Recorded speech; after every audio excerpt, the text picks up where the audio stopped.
convention that we're normally having? If you live here, fun is your thing. If you live here, tough is your thing. Smart is your thing. Caring is your thing. If you live in Massachusetts, community is your thing. Since 1972, the Massachusetts State Lottery has provided over $25 billion to help cities and towns with the things they need most. If you live here, giving is your thing.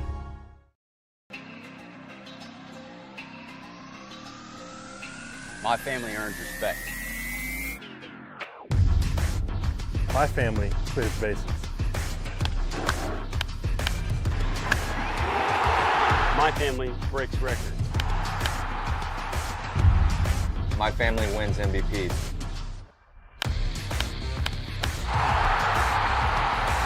My family gives everything. My family makes history.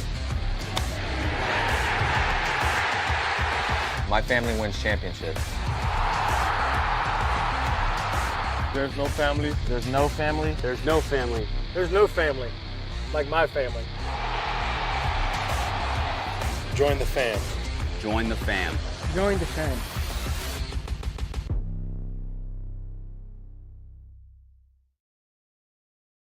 When Alaska Airlines needed a partner for the complex operations of travel, they made the switch to T-Mobile. Our 5G has Alaska Airlines and their customers covered, from major hubs to remote destinations, with 5G coverage ready now for the demands of today and the future. T-Mobile's network powers Alaska Airlines as they deliver next-level care for all customers. 5G ready now. That's how unconventional thinking is better for business. Coke Zero is now Coke Zero Sugar, with great Coke taste. Some people were excited to hear the news, some were skeptical. So we're not gonna have the star of the show you're watching come out and say, "You'll love it." No special jingle written by this week's hottest pop star. No famous internet celebs who happen to be holding the label just so. Okay, maybe just one little pour shot. The only thing that will make you believe Coke Zero Sugar has great Coke taste is trying it yourself. Ice cold Coke Zero Sugar. Try one today.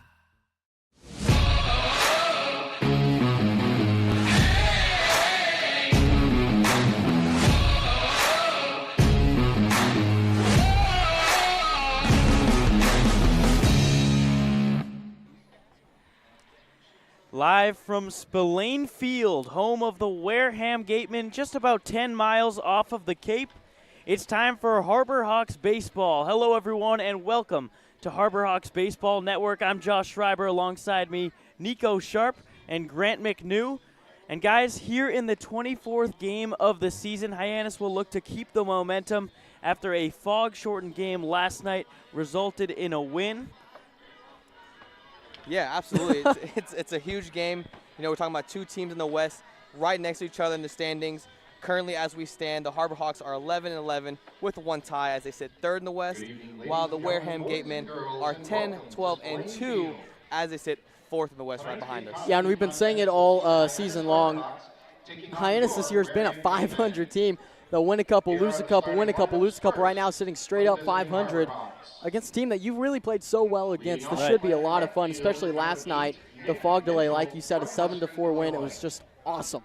Right, and we talked a lot about, or rather, our other broadcasters talked a lot about the new mojo going into yesterday's game against Brewster, where they brought out their orange uniforms, which they will be wearing again tonight. Yeah. The coaches tried to have some cut-off baseball pants, turned them into shorts, going barefoot, just pulling out all the stops to break that 3-game losing streak. They were able to do that last night against the Whitecaps. Yeah, and we went into that ball game saying, hey, this is a must-win of sorts, given it's not late-season situation, so must-win may be a bit dramatic, but we went in saying, hey, must win, do whatever it takes, good vibes only, and that's how they came out. Yeah, I think that's how you do it. You know, whenever those losing streaks tend to happen, you tend to press a little bit. You tend to really try to do things way too much and try to work too hard.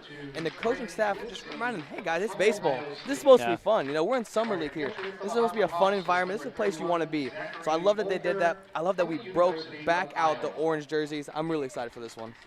Yeah, absolutely. And last night it was kind of a blend of a little bit of everything that got Hyannis back into the win column. Their lineup kind of from 1 through 9, they had contributions all around with John Gazdar leading the way with a 2-for-4 day with 2 RBIs as well. Had that big triple at one point where the ball just disappeared into the fog, and the game ended up being called after that. Yeah, and John Gazdar, I think that may have been his welcome to Hyannis. Welcome to the Cape League moment right there. Big triple, sealing the deal, really just nailing the coffin. Yeah, and like you said, Josh, we're seeing it from all parts of the lineup now, which is so exciting. It just feels like no matter in what moment, like it feels like any guy can get it done at any moment.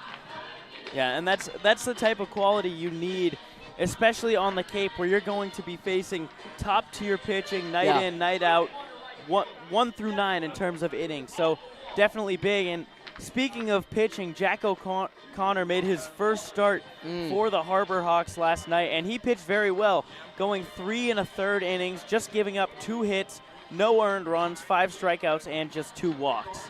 Yeah, and I think the big number there is the no earned runs, right? Yep. We've seen a lot of our starters come into games, play consistent, good ball. Just that's where most of the runs that we've given up have come from the starting group, given that's the toughest way to come in as a pitcher, right, Nico? Yeah, absolutely. You mentioned it. They always get the bulk of the innings, but also a great job once again by our bullpen to lock it down right there and put up a bunch of zeros, only allowing 1 run throughout the rest of the game. Yeah, and now I do want to talk a little bit about the Hyannis versus Wareham, I don't want to say rivalry, but matchup that we've had this season. Hyannis does lead the season series 2-0-1 after a game was ended due to the fog in Hyannis the last time these two teams played. What have you guys seen in these matchups that lead you to believe that maybe Hyannis can win the season series tonight and get with a win? We just seen it time in and time out is run production, right? And we've seen it, and they're scoring in bulks, right? But it just seems like in this series, they've been able to show both, where they score in bulk, but they're also able to chip one run, just working offensive production throughout the rest of the game. And that's something that you've touched on a lot, whether it's been in the last game that we broadcasted or even our podcast, the Early Bird Pod, excuse me. But yeah, you've talked a lot about crooked numbers, but hey, you have to be able to consistently put one up on the board. And we started to see that, and like we said with John Gazdar, 1 through 9 is finding the ball, finding barrel contact, and that's kind of what we've been seeing, especially in this series. I like that you call it a rivalry. We've heard of crosstown rivalries, right? You've got the Battle of Barnstable, kind of a cross-bridge rivalry of sorts here in Wareham.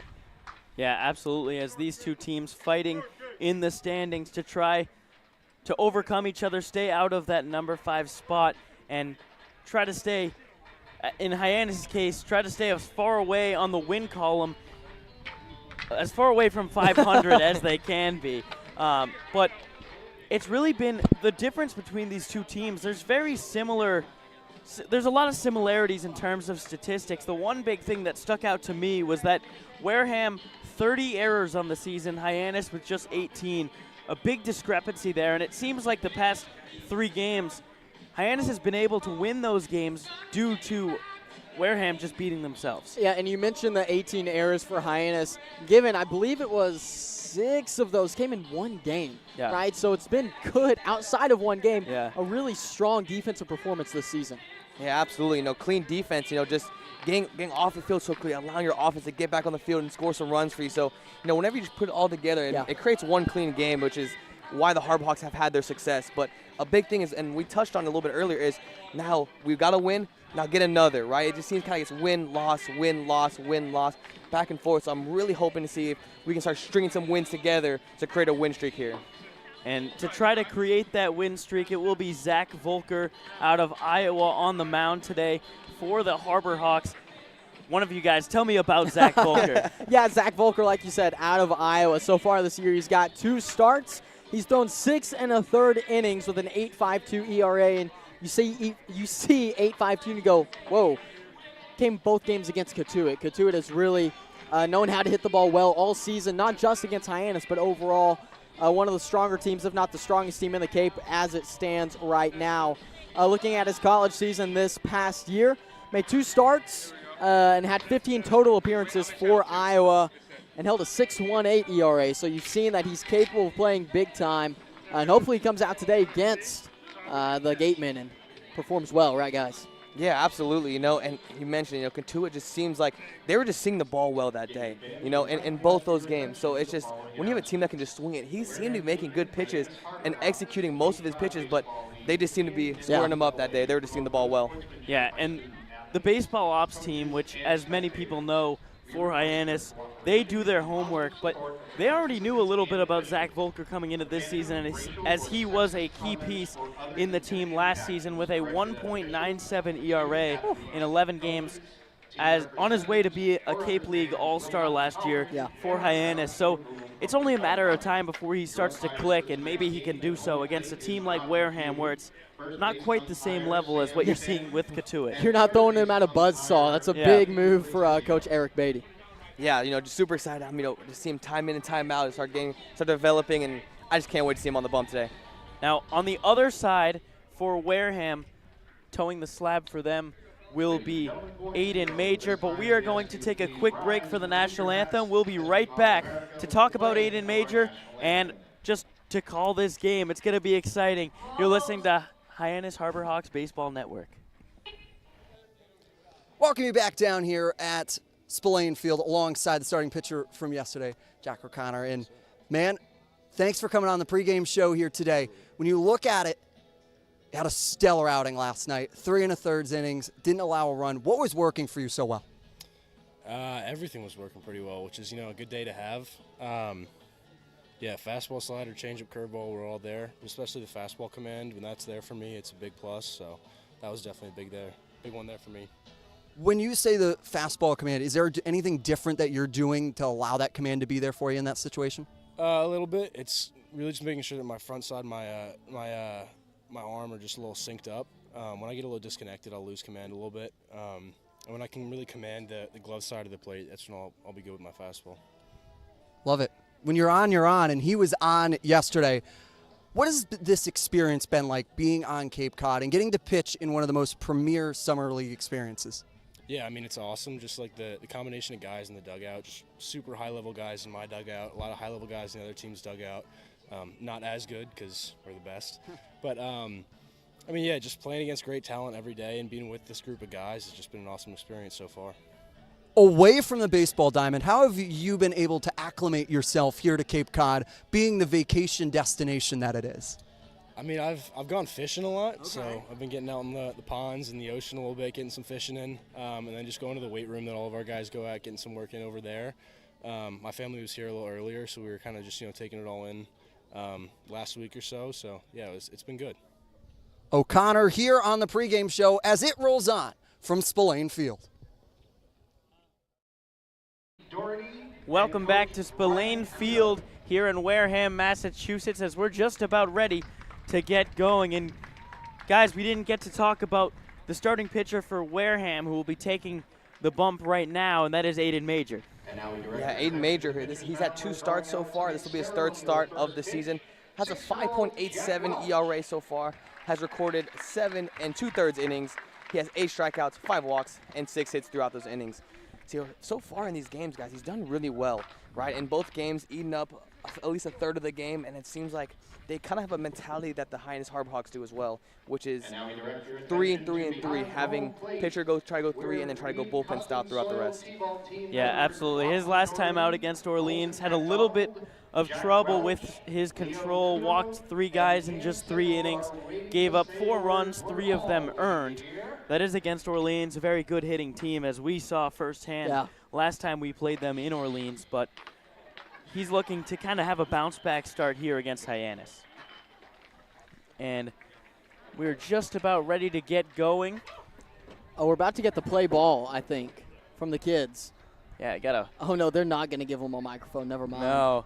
That's disappointing. Yeah, about probably 4 or 5-year-olds in their Little League Baseball uniforms walking off the mound. But if we want to just go through the starting lineup for the Harbor Hawks coming up. Yeah, so leading off in left field will be Nick Mitchell. Back in the 2 hole will be John Gazdar. In the 3 hole, back at the 3 hole, Cam Smith playing third base. Making his first start for the Harbor Hawks is Zach York at first base. In the DH will be Alex Lane. At shortstop will be Elijah Hainline. Behind the plate, once again, will be Brody Donay. In center field will be Will Taylor. And in right, wrapping it up in the 9-hole, will be Trey Lipsy.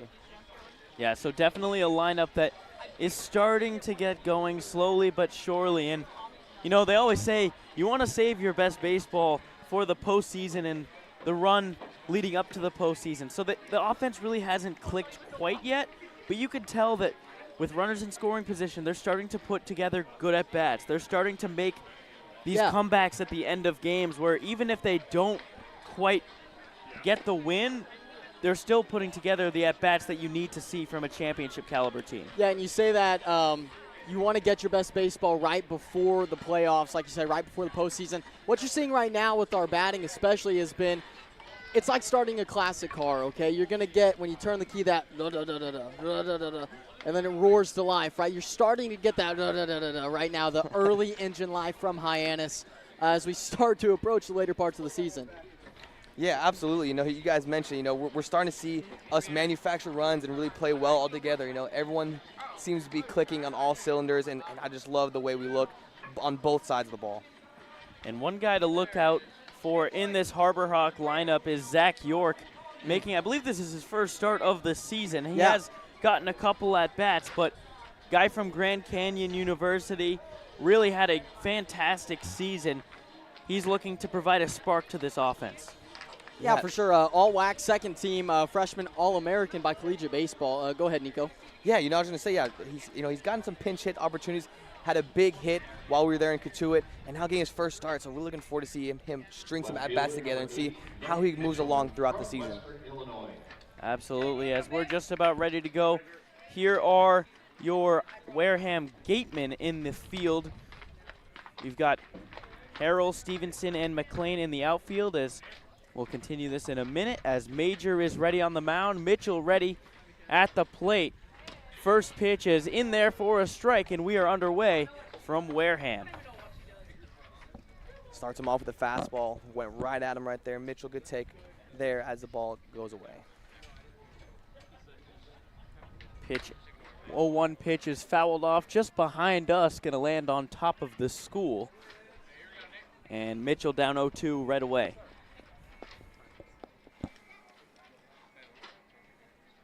Nick Mitchell been a big leadoff hitter in these last 7-8 games or so, as that one is in there for strike 3. Mitchell goes down looking on 3 pitches. Yeah, it's a quick 3 against Mitchell right there, an 0-3 strikeout looking. Not the way to start a ball game. Yeah, it looked like he might have been sitting off speed there. He went 3 straight fastballs and just looked like he got his foot down, that fastball just zoomed by him. You know, it looked like he might have been sitting off speed right there. Yeah, one of those freeze pitches where you're just looking to see something break and it gets right by you. So now here's John Gazdar as he swings and fouls one straight back. Watch out, the car's parked there. Your car's back there. Yeah, my car's back there. A little further back. I made sure not to be the first car they parked there. Sorry, Nico, just knocked your glasses over. The 0-1 to Gazdar is just inside the first ball thrown of the day by Major. And John Gazdar, one of those guys, a bit of an unorthodox swing motion, but we've seen him get a lot behind it. Yeah, and he's really good at making contact as that pitch in there for strike 2, a foul tip by Gazdar. One of the big pitches we've gotten from baseball ops is that had just about a 7 or 8 strikeout percentage with Austin P this season. Here's the 1-2. Swing and a miss, strike 3, and there's the announcer's curse as 2 batters, 2 strikeouts early on in the first for Aiden Major. Yeah, Major seems to be clicking all cylinders here, kind of working his fastballs in and out, both sides, working a glove side, working arm side, and then just drops an off-speed low and away to go out of the zone. Aiden seems to be off, filling in his momentum early.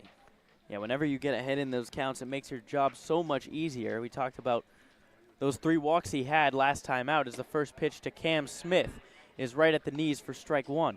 Man, you need to get your bats away. Cam Smith, a guy that you want at the plate. He's been phenomenal. Second in the Cape Cod League in hits right now. Yeah, Cam Smith has just been incredible for this Hyannis Harbor Hawks team as this one is swung on and hit high in the air to right center field. That is Stevenson who under it to make the third out as the Harbor Hawks go down 1-2-3 in the top of the first. We go to the bottom of the first on the Harbor Hawks Baseball Network.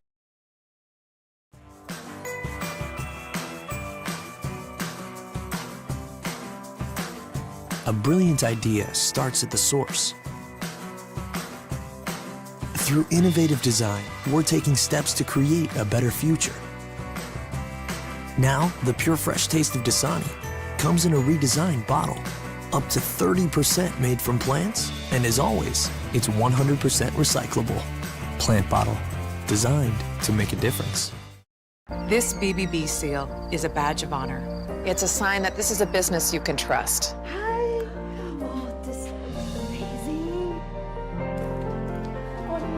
Each year, millions of people see the BBB seal on a door or a window or a website and breathe a little easier. See the seal and know you've made the right choice. Find a business you can trust. Ask BBB.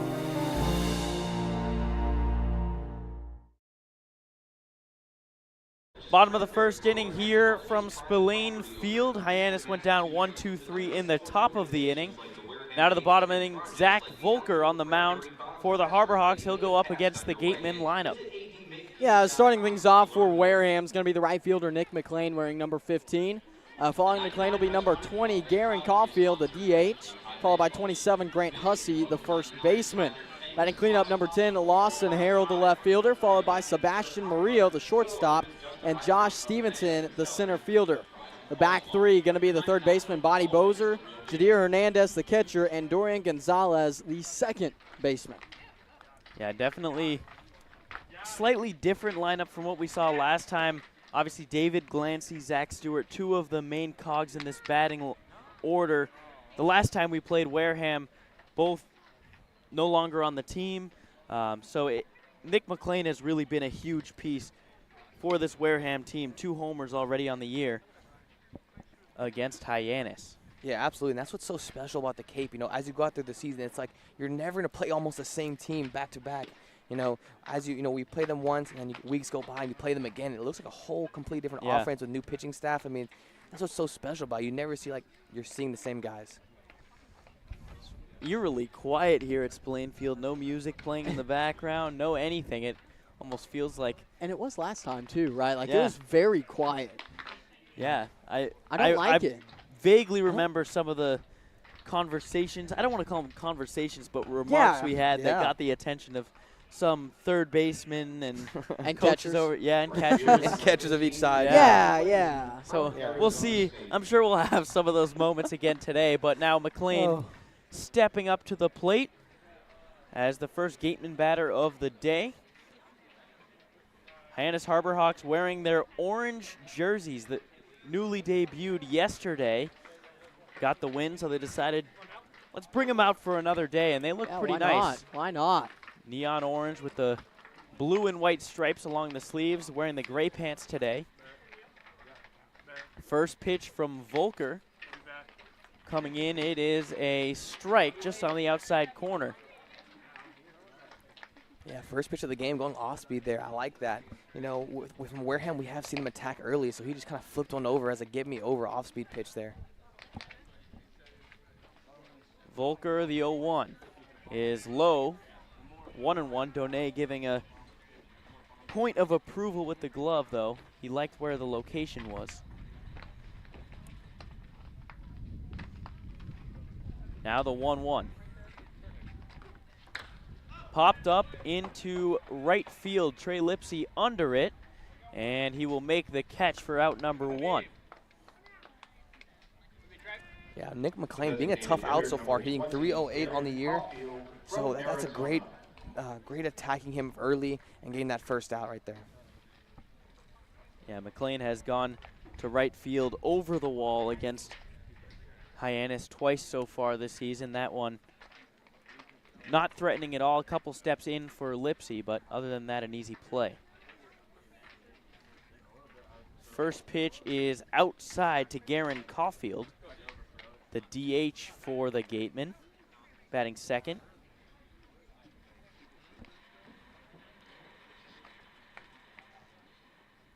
out of University of Arizona. The 1-0 swung on and missed, 1-1. Yeah, these are, sorry, Nico. As I was going to say, these early lineup DHs usually are kind of scary to look at on the opposing side. Yeah. Yeah, Caulfield has had a pretty good start to his season, batting .350 in 46 plate appearances, as the 1-1 breaking ball in there for a strike. Yeah, just like you guys mentioned, hitting .350 on the season, and yesterday had a great day, going 2 for 4, recording an RBI as well. Yeah, 910 OPS for the Gatemen. Caulfield has that one up and away, ball 2. It'll be a 2-2 count. Garen Caulfield transferred to Arizona, where he hit .229 in 47 games played with 5 homers and 29 RBIs. The 2-2, low, ball 3. Yeah, try to go down off speed there after going fastball up in the zone. Right there, he's working. What I like what Zach's doing so far, he's really working up and down, really changing the eye levels. He's gone off speed low, then fastball high, and then back to off speed low, really kind of changing the eye level there. Now it'll be the 3-2. Popped up in the infield, should stay in play. York is under it. He makes the play in foul territory right around the first base coach's box, and there are 2 away. Great communication, not only from Donay, but the whole dugout there for the Harbor Hawks. All the time, hey, you got room, you got room. You know, just let them know, hey, you're comfortable there. You sit there, and you'll be fine. That brings up the three-hitter Grant Hussey, the first baseman today. Yeah, this guy, 22 RBIs on the season. That's a number that, as a Hyannis Harbor Hawk, you kind of gawk at, right? Yeah, teammate of Aiden Major, the starting pitcher today for Wareham at West Virginia. That one in there at the knees for strike 1. Yeah, when you kind of see that stat, you're like, whoa, you know, especially, you know, with, again, lineups always changing throughout the season, so to put up big numbers like that, it's kind of like, wow. Yes. That one just a bit low. Ooh, that's a good spot there. Ran that fastball low and away, and then backs up with that changeup low and away, kind of tunnels behind that. That's a great pitch right there. And an even better take. The 1-1 just outside. 2-1. And even with these lineups ever changing, it seems like Wareham has found their lineup structure that they like. They're running almost the same 4. The same 4 as the lineup was yesterday, and the same today. So they're kind of finding their structure and what they like. That pitch inside to Hussey. It'll be a 3-1 count. Hussey so far this season, 58 at-bats, 22 RBIs. He is the team leader by a wide margin, 9 more than the next closest. The 3-1 cut on and missed. Swung at ball 4 there, but a nice breaking ball kind of had him guessing. Yeah, that's one of those pitches that you're looking for if you're Volker there. You got a guy that likes to swing the bat, gets a lot of RBIs. He's going to be looking to hit in counts like that. The 3-2 with 2 outs is in there for strike 3. Zach Volker gets Hussey to go down looking. Some remarks from the Wareham dugout, but we will go to the top of the second. You're listening to the Hyannis Harbor Hawks Baseball Network. Hey, Mama, what's up? Did you switch my service from Verizon to T-Mobile? Yep. T-Mobile has the only nationwide 5G. Well, Mr. Know-It-All, let's see if you right about that. Mama. Hey, Mama, I'm working. It works at the pie shop. T-Mobile's 5G works inside and out. Hey, what you need, Mama? I'm trying to watch the game with my boys. It works in the park. Oh, okay. Mama? It works at the aquarium, in the parking garage, at the beach, in the elevator. It works in the movie theater, too. Oh, shush yourself. I'm talking to my baby.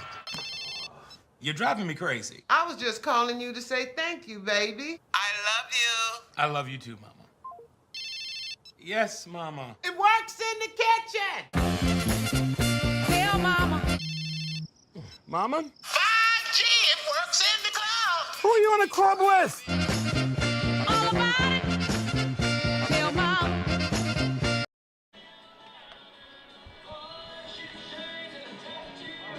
Six up, 6 down for both teams combined in the first inning, as neither pitcher having much trouble quite yet with the opposing team's lineup. We've got 4, 5, 6 coming up for the Harbor Hawks. And guys, some good stuff coming from Zach Volker in the first inning. Yeah, except for that last hitter right there. He's getting ahead, working off speed. He has a good feel for all of his pitches so far. Yeah. You know, he's working it up, down, left to right, working both sides of the box. And seems to be both pitchers are feeling that both, but we just know that whenever a pitcher starts off like that, doesn't need to get a feel in, that's a dangerous point to be in for a hitter. Yeah, absolutely right. As now Zach York stepping up to the plate, the big lefty from Grand Canyon University. York 1 for 2 so far on his young season. He has mentioned that big hit he had in Katuitt, as the first pitch is in there for a strike. Yeah, really exciting addition here. You know, he's getting his time in the lineup now. So I'm really excited to see once he gets to see the ball over and over again, not coming off a pinch hit appearance. The 0-1 low. And against a big lefty like this, Nico, got to think it's pretty common to have them try to pound them outside, especially against a guy like York who can get into one. Yeah, absolutely. You got to keep the ball low in the zone. Obviously, against any of these teams, you can't miss up.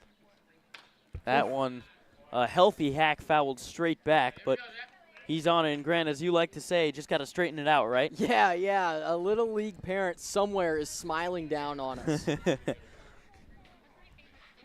It'll be a 1-2 to York.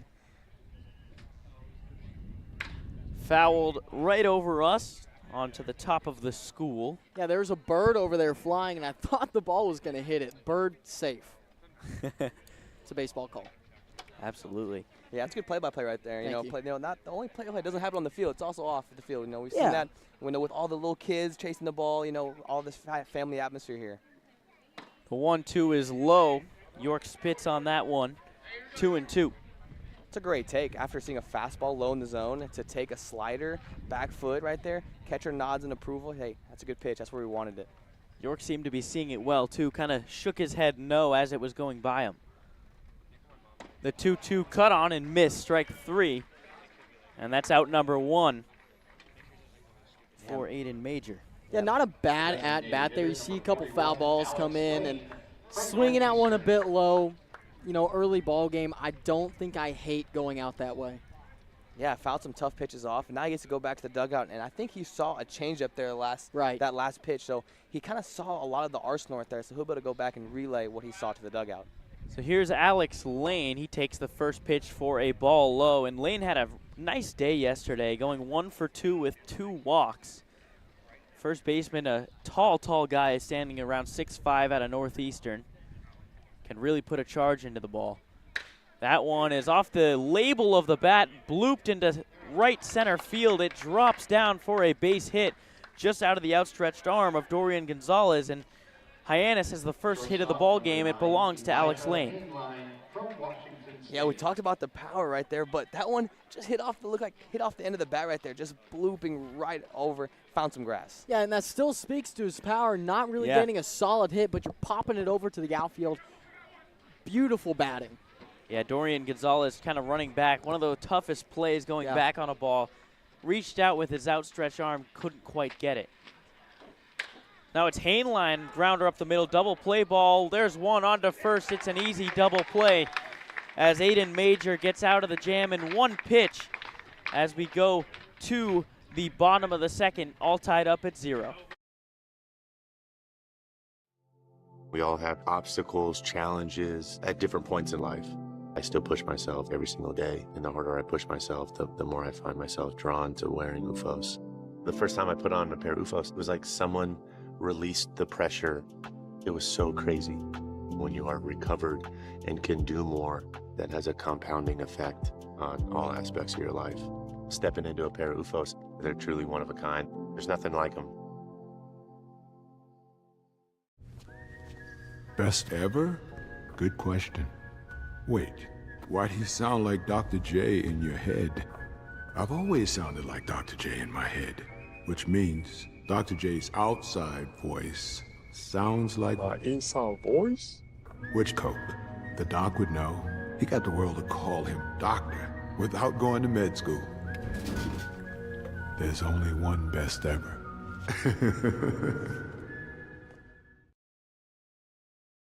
4-5-6 due up for the Gatemen in the bottom of the second inning.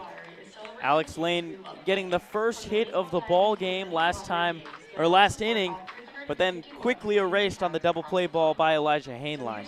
Yeah, Elijah Hainline attacked first pitch right there, which I like it. Hard ground ball, but it was just right to Murillo right there, and it was a tailor-made double play. I mean, nothing you can do about that one.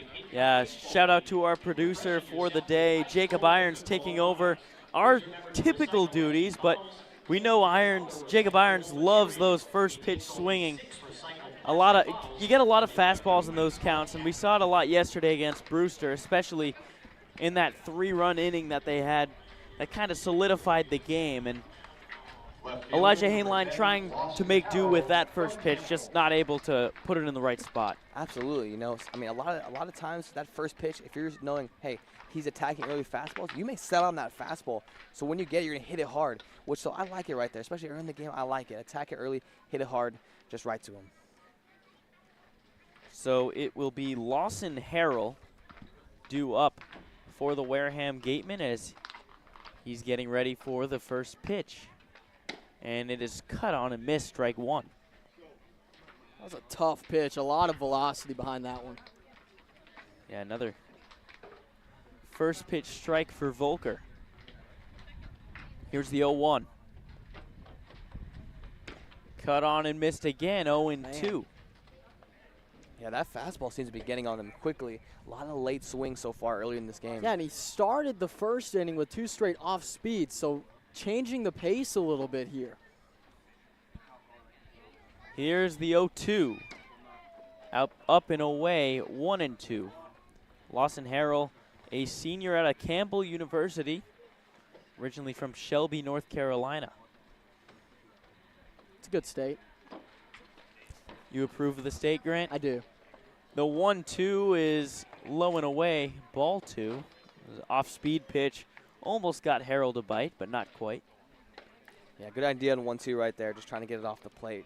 You know, so far both pitchers are in rhythm, working their pitches and all their arsenal. Yeah, they both do seem to have their stuff early on. Here's the 2-2. Ball high. 3-2. We'll have a full count coming up. Tries to work that fastball up in the zone, try to get him to chase up, but just couldn't get him to bite. I love our crowd mic picking up the spikes in the dugout. Yeah, just how it shows just how quiet it is here right now. The 3-2. Grounded slowly to short. Hainline over to first. York catches it. That's out number 1 in the inning. And that made you nervous as I dropped my phone there. Hainline was so far back in the infield, and it was a slow hit ball. You thought he might be able to beat it out. Yeah. Short ground ball right there. He just came up, made a nice smooth play, easy to first base. But yeah, you mentioned he was kind of tucked away back there in that 6-hole. Hainline and Gazdar kind of slowly solidifying themselves as the shortstop second base duo. We saw Eric Snow yesterday as a DH, not in the lineup today. First pitch is in there for a strike. Another first pitch breaking ball, this time to Sebastian Murillo. And we talk about time and time again is getting those first pitch strikes and getting ahead in the count. And he's able to do that with both off speed and getting a fastball in there too. Murillo from Georgia, as he sits on that one, it is a ball, 1-1.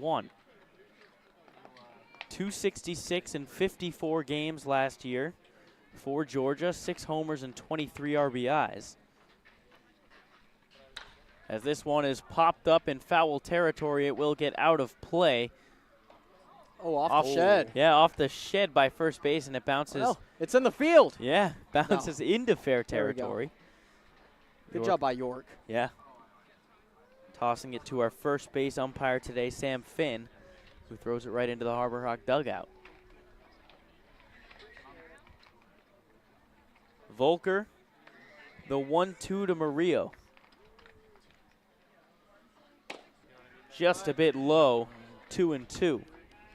Yeah, and word from my earpiece, saying he's sitting mid-90s right now. Wow, mid-90s. Yeah, I believe his fastball is firm. You can just tell by the way the swings are coming off as well. Yeah, that 0-1 pitch was at 93 as he gets a little bit of a sword there for strike 3. Murillo goes down swinging and didn't look too pretty on that swing either. Yeah, definitely fooled him right there. Went off speed. It seemed like he was seeing fastball there and just kind of started swinging, and that ball just broke off the table, and his swing was too far gone at that point. Yeah, Volker's off-speed stuff sits anywhere from around 77 to 82, so pretty wide variety there between his breaking ball and his fastball. First pitch is in there for a strike to Josh Stevenson. And when you have a fastball that gets on you that quickly, you know, obviously you don't have much time to react. And then if that off-speed is tunneling through that fastball and just breaks off last minute, it's tough to react.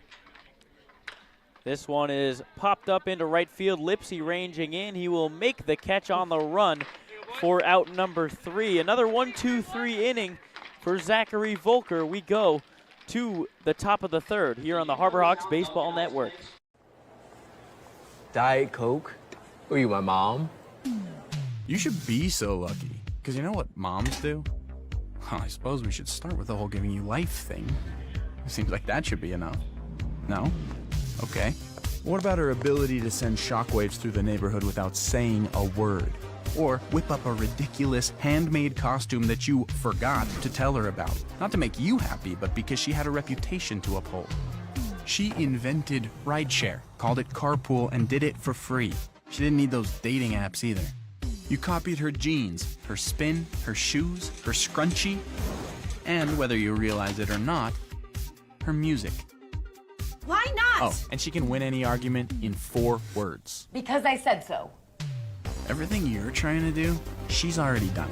Did it better, and she did it with a Diet Coke in her hand. So, drink what your mama gave you.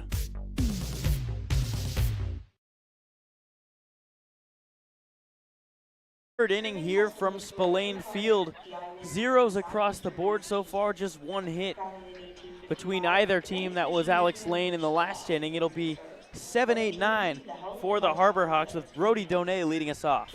Yeah, in a game where both teams are struggling to put the bat on the ball early, Donay is who I want at the plate in this situation, guys. We talked about him before earlier in the year. Sure, was still adjusting to that bat just as much as anybody else, but now he's been a double machine, really. One of the guys that's hitting the ball harder than most people in the Cape League. Yeah, absolutely. He's starting to see the ball real well. You can see it in his at-bats, you know, working deep into counts, and then even deep into counts, hitting the ball hard, working both gaps. Donay while it seems like a lot of guys are starting to heat up, Donay in a little bit of a funk right now, but knowing Donay, he can get out of that real quick with a loud double or homer. That pitch swung on and missed for strike 1. Donay in his last 4 games, 3 for his last 13 with 1 extra base hit.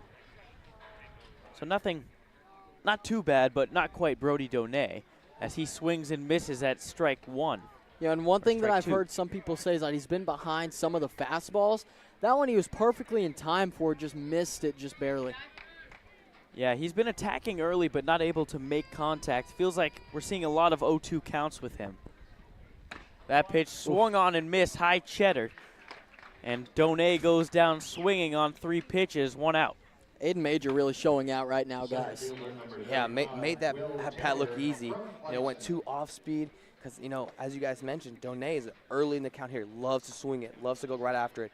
And kind of used that against him was Major, throwing 2 off speeds, have him swing right over it, and then just puts that fastball up in the zone.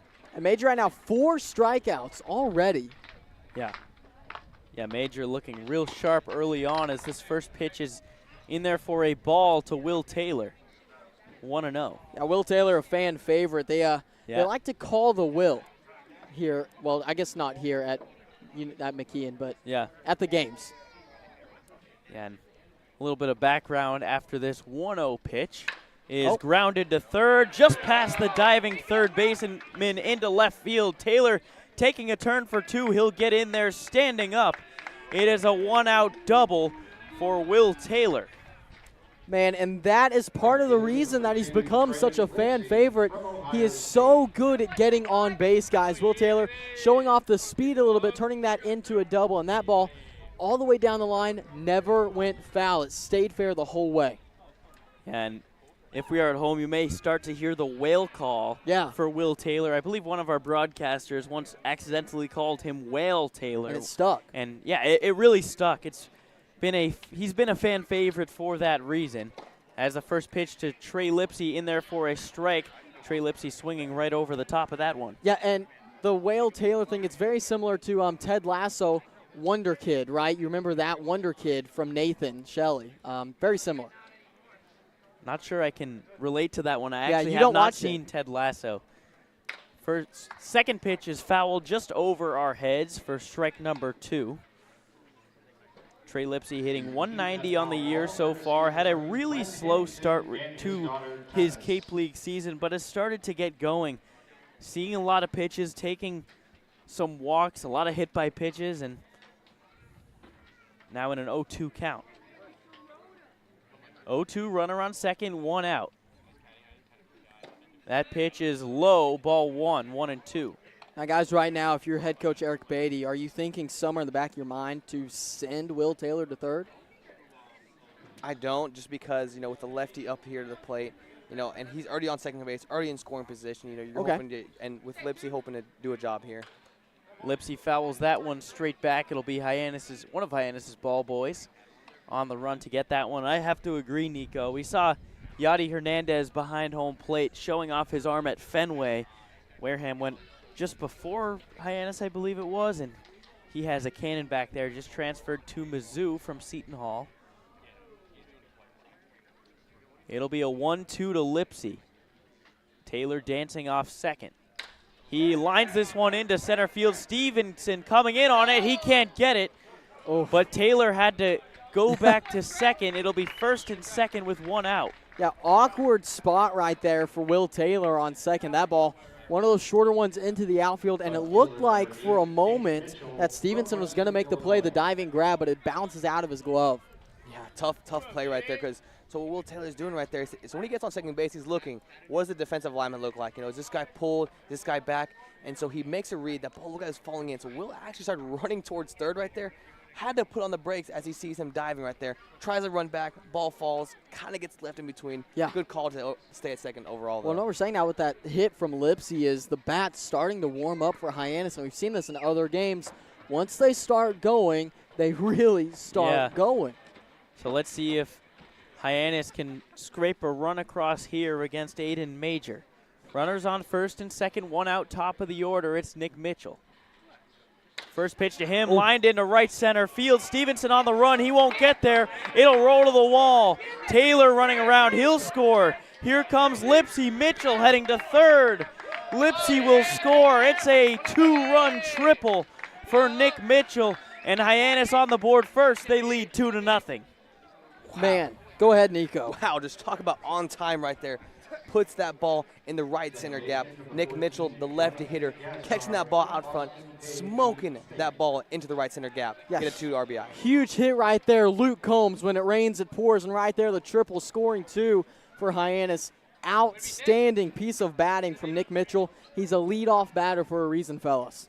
Yeah, Mitchell with now 2 triples in a row in 2 consecutive games. He had one yesterday against Brewster. That one a lined shot, and he really put on the burners.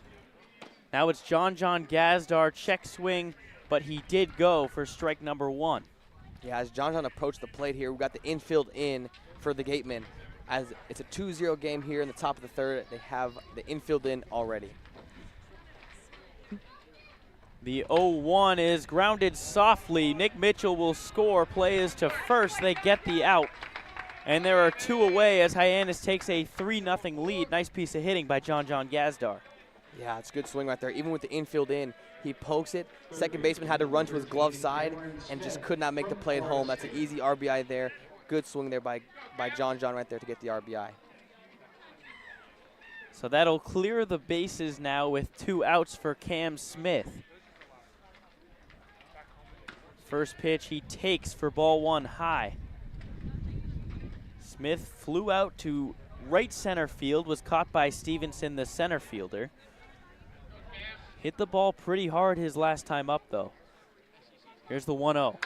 Lined into center field. That's a base hit as Stevenson fields it on a hop, and Cam Smith seeing the ball real well right now. Now 1 for 2 on the day with 2 line drives. Yeah, Cam Smith just makes it look easy. You know, it just seems like time in and time out. You know, that's just the guy you want up at the plate at any moment. He just seeing the ball well, hitting it hard. Seems to find barrel every at bat. Yeah, right now, and you talked about it before that hit even, Josh, hitting the ball so hard right now.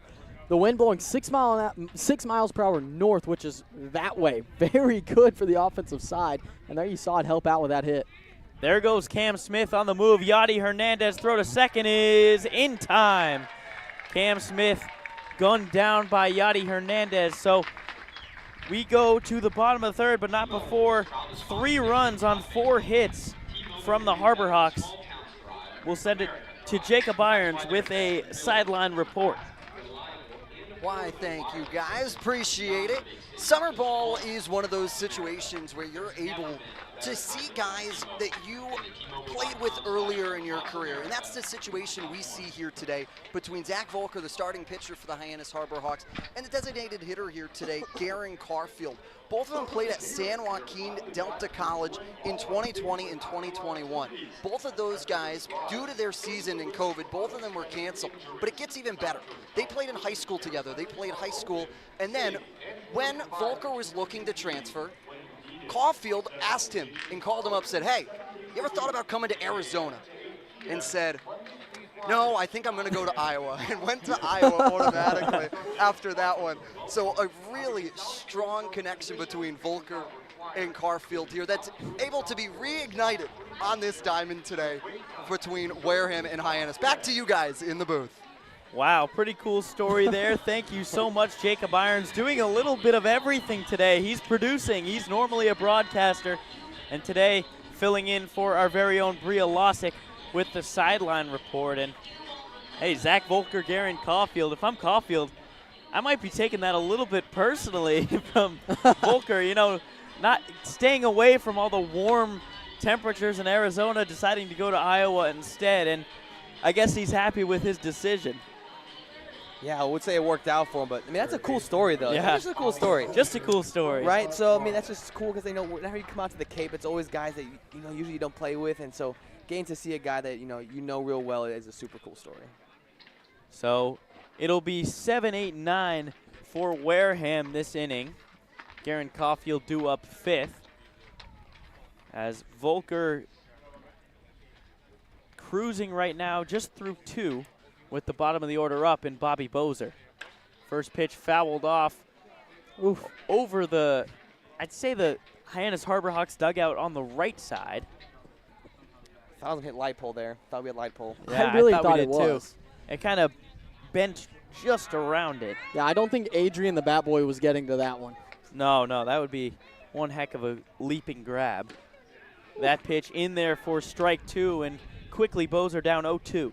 You know, I owe one of the bat boys actually a shout out. That would be Donovan helping me get a ball yesterday.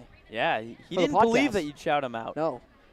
0-2 from Volker is in there, strike 3.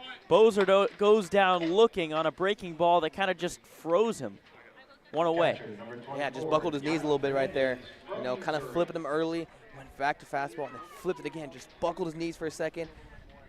Donet caught it middle right there. That's a great pitch. And Volker seems to be picking up right where he left off. So now with 1 out, it is the catcher, Yadi Hernandez, who threw an absolute seed down to second to get the speedy Cam Smith trying to steal second.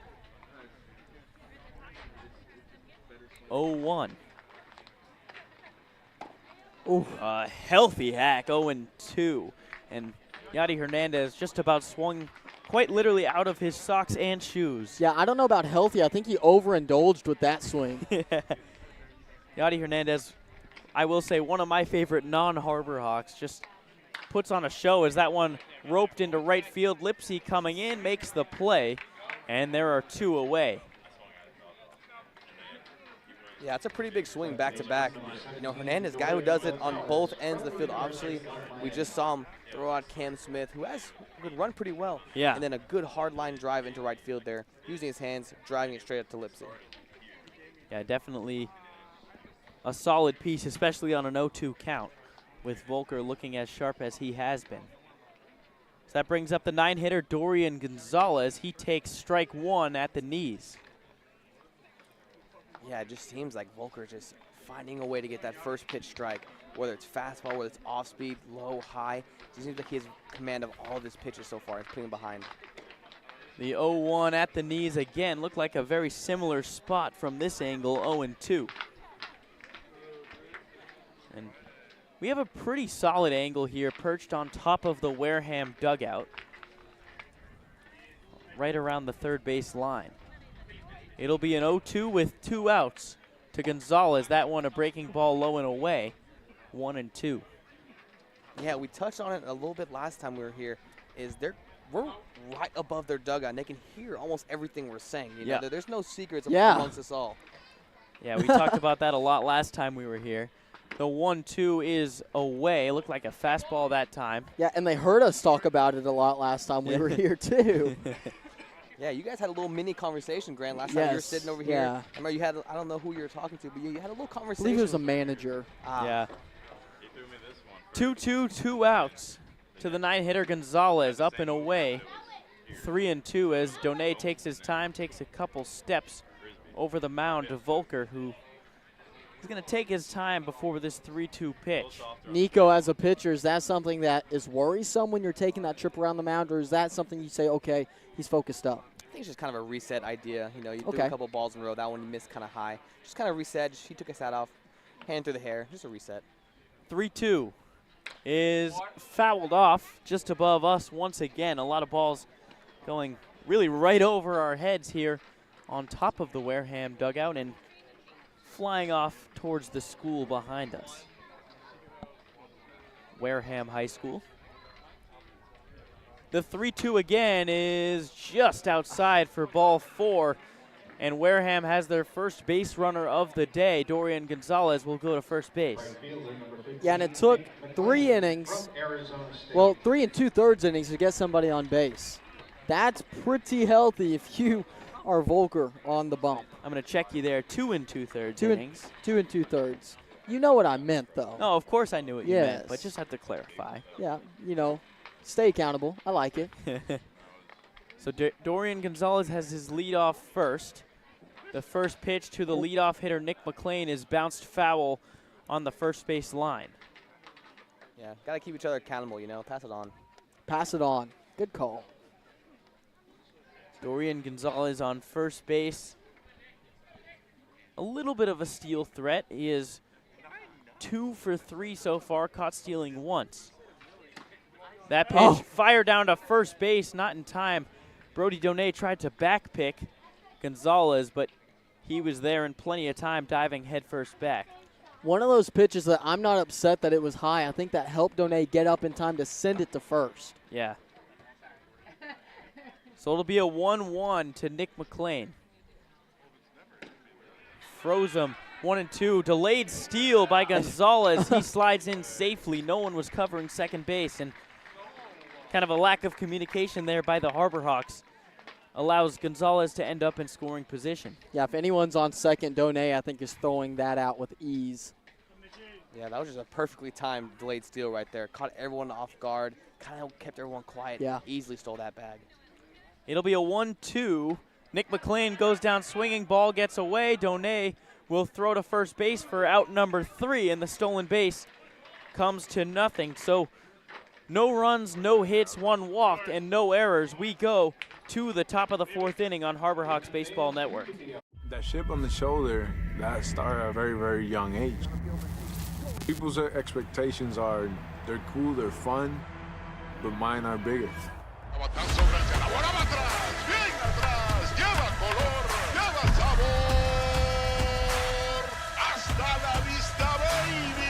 know, when you play in New York, they want to see winners. It doesn't matter if it's a Monday or a Friday or a Saturday. You got to come with it, or those fans will let you know. Pick one thing from me, pick one other thing from another player, make it your own, you turn to who you want to be. What motivates me is the unknown. You know, how good can I be? You get away from the lights, you get away from the camera. Mientras más presente yo esté en la caja de batería, más éxito tengo. Man, how can you not keep it fun, man? This is a kid's game. If you could go back and tell 10-year-old Francisco one thing, what would it be? You're a bad mother.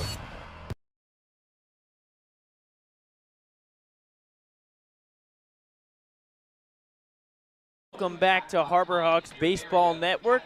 If you're just joining us, the Harbor Hawks lead Wareham at Wareham 3-0 going into the top of the 4th inning. I'm Josh Schreiber, alongside me Nico Sharp, Grant McNew, the typical producers now on the call for the 2nd time of the season. Yeah. And the 2nd time at Wareham, giving the normal guys a little bit of a day off, except for Jacob Irons, who of course is filling in for Bria Losick, filling in for us as well as a producer and sideline reporter. You know what I'm just now realizing, Josh? They haven't let us call a game on Cape. Yeah, not quite. I think we'll probably, that'll probably happen eventually, Yeah. but I guess Wareham kind of where they let the producers do their thing, I guess. So Wareham catching some strays as York grounds the first pitch to second. Tough play is in time to first base. Nice play. Kind of a jump throw by Dorian Gonzalez, ranging across the second base bag to get the not so quick Zach York running to first. Yeah, that's a great play by Gonzalez. You know, reaching across on the run throw. I mean, that was a beautiful play to get York. It was. Yeah, maybe with a guy like, say, Nick Mitchell running, you'd have a tough time getting that one. But York not getting down the line that quickly, as Wareham will get out number 1. Lane swings and misses at the first pitch as well for an 0-1 count. Lane 1 for 1 today. Takes the second pitch for strike number 2. Yeah, time to choke up and battle here, Nico. Yeah, See the ball, be the ball, hit the ball. You know what I'm saying? Yeah, that's the big 3 right there. The 0-2 to Lane is check swing, almost a perfect bunt. He's going to try to get down the line, and he does. Wow, how about that? Tough play. Bobby Bozer coming in, tried to field and throw with the bare hand. Just not in time to get Lane chugging down the first base line, now 2 for 2. Wow, Alex Lane finding a way to get on. You know, that first one hitting off the end of the bat, going right over the second baseman's head. That time it's a little check swing, a little swinging bunt action right there, and finds a way on once again to go 2 for 2. Yeah, Lane now 2 hits, as you mentioned, and probably an average exit velocity under 70, I'd say. As the first pitch gets away from Hernandez, it'll go to the backstop, and Lane will cruise into second on ball number 1. Major kind of just yanked that pitch, Nico. Yeah, just pulled a little glove side. You know, a little bit happens to the best of us, you know. But now for the Harbor Hawks, we got a runner in scoring position here with Elijah Hainline up to the plate. Only 1 out as well. Normal depth for the infield. Dorian Gonzalez holding Lane on at second. As that one gets away from Hernandez as well, as Lane will scamper into third base. Now just 90 feet away. Wow, both pitches right there, both glove side pulls. Yeah. You know, just seems to be missing on that glove side, just pulling a little hard and just spiking it straight in the dirt. You know, and Hernandez not able to get a glove on it, keep it in front of him. Yeah, and you know, yes, you're right, that ball was spiked a little bit, but that felt like one that was stoppable. It really did. Yeah, Hernandez did get a glove on it that time. The first one was just way away, but they are having a mound meeting right now as Hernandez joined by one of the Wareham coaches at the mound. Yeah, and you may be able to hear in the crowd the roaring of the crowd. They're calling the Hawks here. Every single mound meeting from an opposing team, they're going to call the Hawks, and there it is. Yeah, is that sound I'm hearing back there? Yeah, I can kind of hear it. Mike Maynard and Matt Coates going back there. Very similar to the will call. The will call, yeah. Well, there it is. Yeah, you can hear very clearly one of our tremendous writers, Mike Maynard, getting in on the action, kind of filling in for you, Grant. Yes. Typically your duty, as that one inside to Elijah Hainline for ball 3. Infield in, we have Bobby Bozer, the third baseman, and Hussey, the first baseman, playing on the grass, while the shortstop and second baseman playing about in line with the second base and third base bag. Yeah, interesting move here. It seems like, you know, what happened earlier with John, you know, they're kind of thinking about it a little bit. Yeah, going corners in, middle infield halfway, kind of right in line with second base. You know, it's a good idea there. Let the middle infield cover some more ground. The 3-1 to Hainline is in there for strike number 2 as he took a half step towards first base. You know, we saw the 3-0 swing from Hainline, and yeah, they're up, and that's, in theory, a good idea, but you saw him, he's swinging for the fences right now, Nico. Yeah, and a hitter's count right there, he's swinging away. The 3-2 popped up behind first base. It'll be a tough play for Hussey in foul territory, and he can't get there. As it falls, Lane taking a couple steps off third base, but can't do anything on the dead ball. You know, it'll be a 3-2 again. I don't hate the idea, and I was kind of thinking it, but not going to say it, sending him on that, because if the first baseman over there makes the grab, he's running away with his arm out in front of him. That's a tough play to get it home. So it'll be a 3-2 once more to Hainline. We'll see if he shortens up a bit. And he pops this one up. This time it will be in reach for Hussey, just in foul territory. He makes the play. Lane faking like he's running home, but will walk right back to third base for out number 2. That'll bring up Brody Donay. Went down swinging on 3 pitches his first time up. Yeah, interesting to see how Major attacks him here. In that last at-bat, Major went off speed early and had Brody Donay swinging right over top of it. It's interesting if he keeps that philosophy or if he tries to go back hard up and in on him. First pitch cut on and missed by Brody Donay for strike number 1. Yeah, that last at-bat, it was off-speed, fastball up right there, starts him off. So interesting to see if he reverses here and flips the order.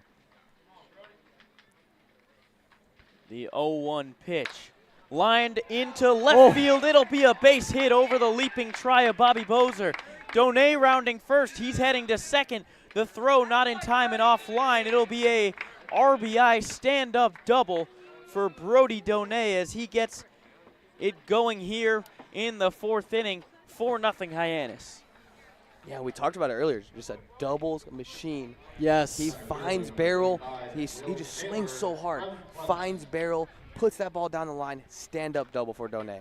That one just over the leaping glove of Bobby Bozer at third base down the line. The second type of double as Will Taylor now up with a runner on second and 2 outs. Yeah, and that was Donay's 7th double of the year. First pitch, foul pop-up. It will just get out of play as Yadi Hernandez makes an attempt at it. Sorry to cut you off, Grant, there, but yeah. No, I said everything. Well, there you go. Donay with 7 doubles on the year. Oh, well, no, I forgot from the earpiece. Right, from the earpiece. Yes. That's right. So Will Taylor 1 for 1 on the day with a double down the left field line. The 0-1 popped up foul. Hussey will give it a look, but watch it go out of play. Just over that shed by first base. Yeah, Brody Donay with that double moves him to second place, all alone at second place in the league with doubles. Again, 7. Was that fed through the earpiece? Or was yes, that? Okay. Yes. Okay. Yeah.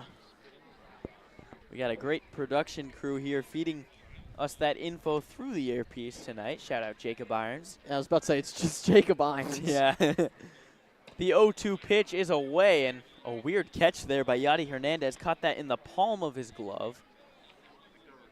Yeah, Jacob Irons, I think we should give him some credit. Probably one of the most prepared guys you'll ever meet when it comes to these games.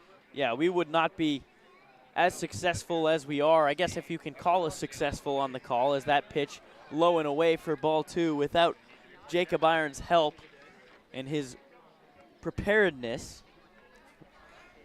Yeah. Thought there's more to that, but I like it. Stop laughing back there, Jacob. You know it's true. The 2-2 hits Will Taylor on the shoulder as he backpedals down to first. A little bit of a hard 90 there by Taylor, and That one just got away from Aiden Major. It'll be runners on first and second with 2 outs for the 9-hitter Trey Lipsy. Yeah, you know Major's going to want that one back after getting 2 strikes early and then letting Will Taylor creep back into that AB and then just end up hitting him. It's a tough one. You know Major's going to want that at-bat back. So Trey Lipsy now 1 for 1 on the day with a single to center field. That was the one that it was a diving attempt by Stevenson, but he wasn't quite able to corral it. First pitch is low as Yadi Hernandez stops it for ball number 1. Guys, Will Taylor getting hit by that pitch. That will move the team to 30 hit by pitches, and Taylor has 6 now, tied for second with Ferrer. Yeah, and I believe in first place is Trey Lipsy. I think he has 8 hit by pitches on the year. He has 7 as well. Thank you, Jacob Irons. Lined in a right field. That'll stay fair and be a base hit. It'll roll to the wall. Donay coming around to score. He will. Ball. Taylor will round third as well. It'll be a dead ball and 2 bases for Trey Lipsy as Will Taylor will have to go back to third base. But it will be an RBI double for Trey Lipsy. That one smoked down the right field line. Wow, that is actually a tough break for the Harbor Hawks. Will Taylor was flying around those base paths. And if that ball hits the fence and doesn't go through the gap to the right of the foul pole, Will Taylor scores easily. I mean, he was halfway down the third when that ball was rolling past. But unfortunately, now that it's such a ground rule double, he will have to return back to third. That is a tough break. Sure, but on the bright side, you're top of the lineup, Nick Mitchell, with 2 in scoring position. Right, and we saw what he did earlier with 2 men on earlier. So he takes that pitch in there for a strike on the outside corner. It'll be 1-1 as we missed the first pitch of that at-bat, which was a ball. Yeah, and for those who may have forgotten last time up, Nick Mitchell with a triple that hit 2 in. Right into the right center field gap. The 1-1 in there for strike 2. So 3 runs in this inning for Hyannis. They lead 6-0 over Wareham through just about through 3.5.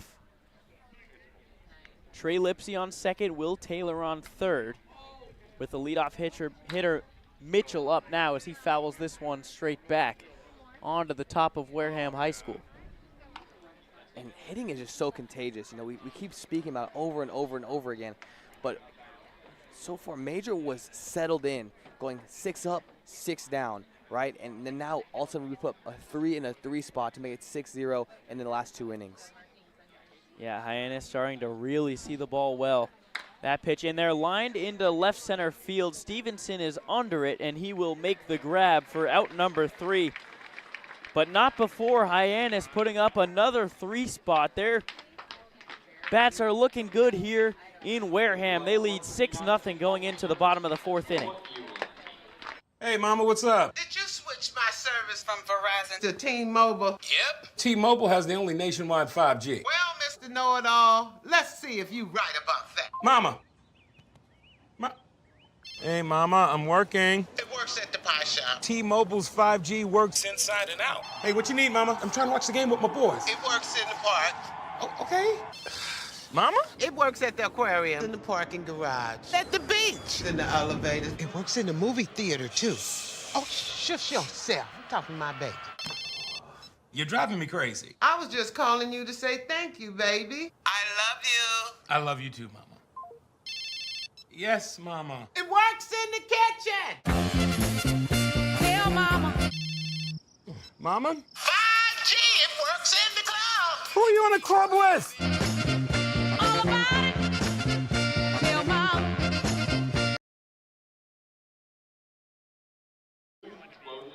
Back at Spillane Field here, and my apologies, at the end of last inning I said that Hyannis put up another 3 spot. It was actually a 2 spot as it will be 5-0 Hyannis. Shout out Jacob Irons again for getting the score right on our broadcast. The scoreboard here had it as 3 runs in that inning due to the Will Taylor technically scoring before it rolled out of play. It's actually getting worse. They have it as 8-0 now. Yeah, so the scoreboard here getting A little bit excited. Maybe some Hyannis fans up there in the scorer's box. Yeah, do you think they're listening to us and just got confused by us saying it should be 5? Yeah, I guess that could be it. I don't blame them for listening to what I like to think is the best broadcast on the Cape. And off. And off the Cape, I guess. How long do we think the 8-0 stays up there? Do you think they change it, or how fast does this turn around here? You know what they say. If you hold it on there for more than 2 minutes, legally they have to keep it up. Yeah, well, it's off. No. There it is. Maybe they are listening. So 5-0 Hyannis leads. Volker back out there for inning number 4. First pitch to Garen Caulfield, just low and away for ball number 1. You know, I didn't know in legality that they had to keep it up there. You know, that's a new one for me. Yeah. So I spend a lot of my time reading the law, and that's on there. All right. Yep, page 4. The 1-0 to Garen Caulfield, cut on and missed. Blew it right by him, 1-1. Garen Caulfield facing Volker here. We heard Jacobs hit on that. Now they were good buddies before each attending their current schools, as that one low for ball number 2.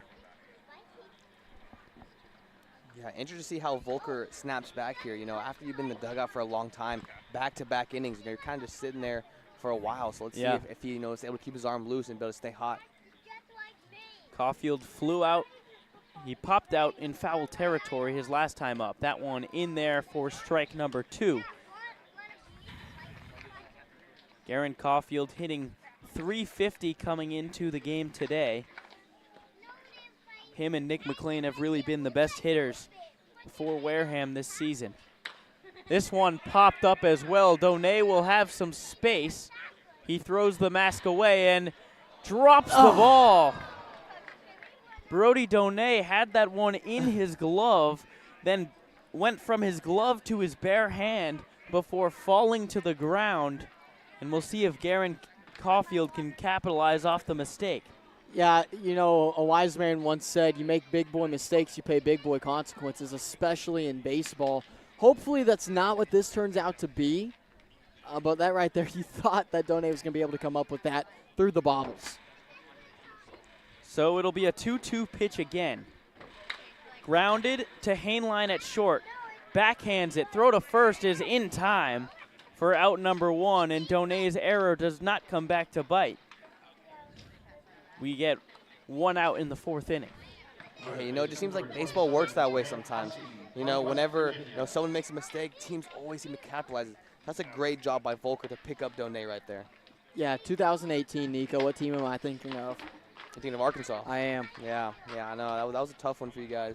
Yes, yeah, that's a heartbreaker for all the Fayetteville Hogs out there. It's a heartbreaker. Yeah, no doubt. No doubt. I don't know if we have any Razorback fans listening, but maybe, as this one popped up foul just over us again. Yeah, if there are any, they now hate me, so yeah, it's okay. Yeah, they're probably not having a great start to their night if they are listening. Bringing back some tough memories. Volker, the 0-1 to Hussey. That one grounded foul just past the dugout of Hyannis. Hussey 0 for 1 with a strikeout looking so far today. Yeah, Volker kind of attacking the same here. Same kind of repetition. Getting ahead, going 0-2. So let's see if we can put him away right here. The 0-2 again. Lined up the middle, but caught by Elijah Hainline, who is positioned perfectly for the lefty Grant Hussey as he will stroll back to the dugout 2 away. Wow, that ball was stroked. Wow, right to Hainline, but great swing right there. Just stayed in his hands, hard line drive right to the shortstop. Luckily, Hainline didn't have to move, got a little squat, made a play, just got catcher. So 2 outs so far in this inning, both going to Elijah Hainline. As it is Lawson Harrell up now, takes the first pitch for a ball low.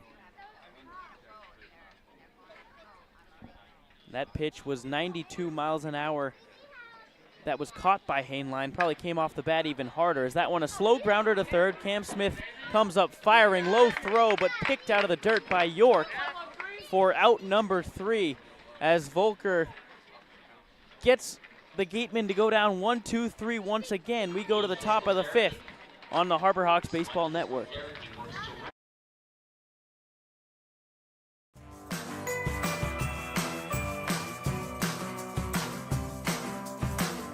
A brilliant idea starts at the source. Through innovative design, we're taking steps to create a better future. Now, the pure fresh taste of Dasani comes in a redesigned bottle, up to 30% made from plants, and as always, it's 100% recyclable. Plant bottle, designed to make a difference. This BBB seal is a badge of honor. It's a sign that this is a business you can trust.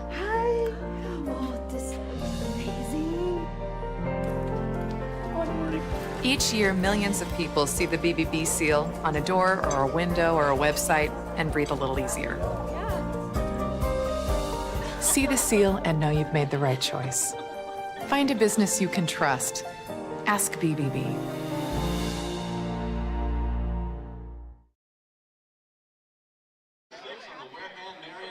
Back for the top of the 5th. Hyannis rolling so far as we will have a pitching change for the Wareham Gatemen.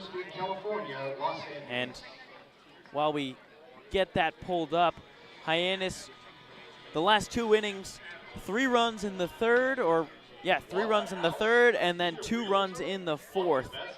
And really the offense has just been clicking pretty much from top to bottom, and Volker's helped them out as well.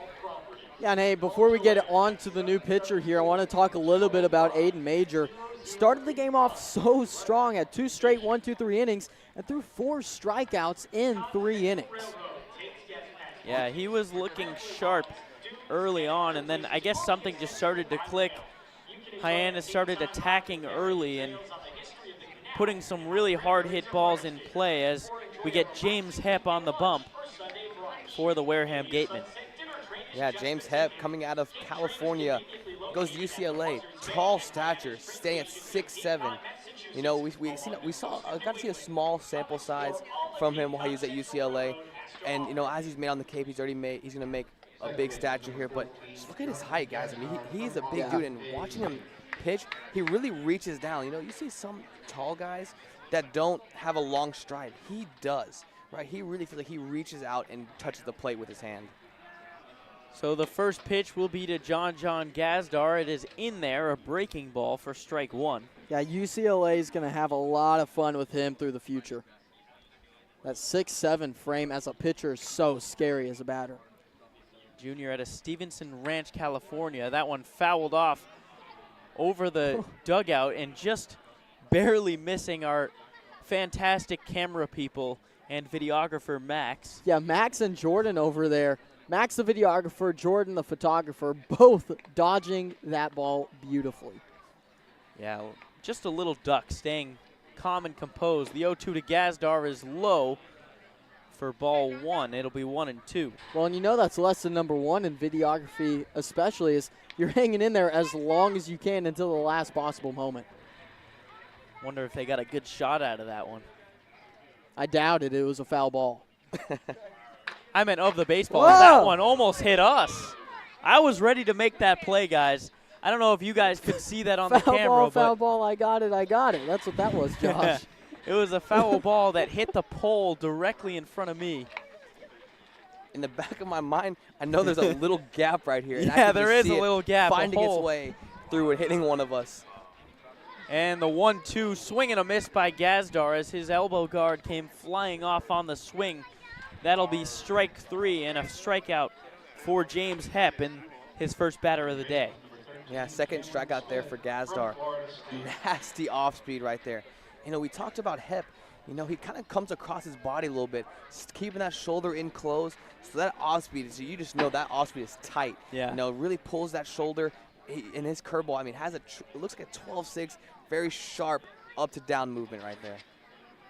So it'll be Cam Smith, 2 line drives on the day with a 1 for 2 with a single, so he'll take that pitch in there for strike one. Another first pitch off speed.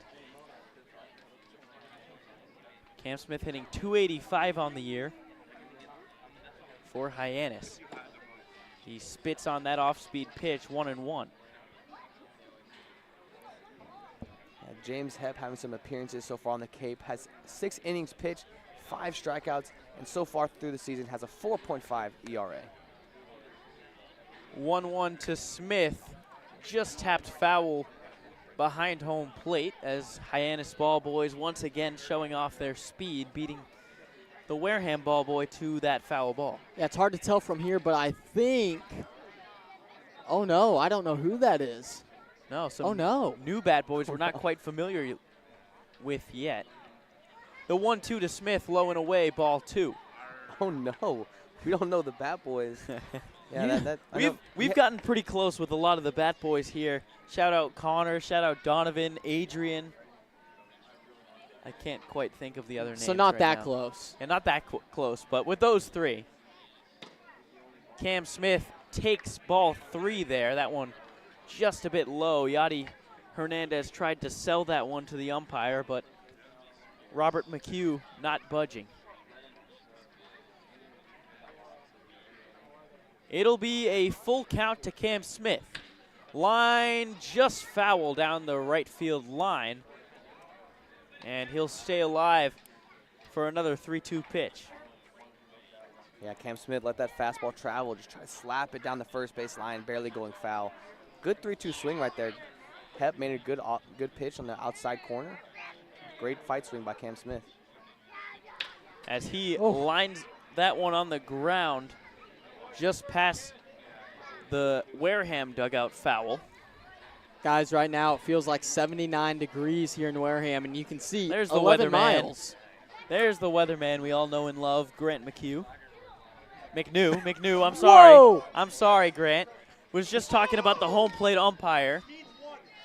The 3-2 grounded through the left field side for a base hit.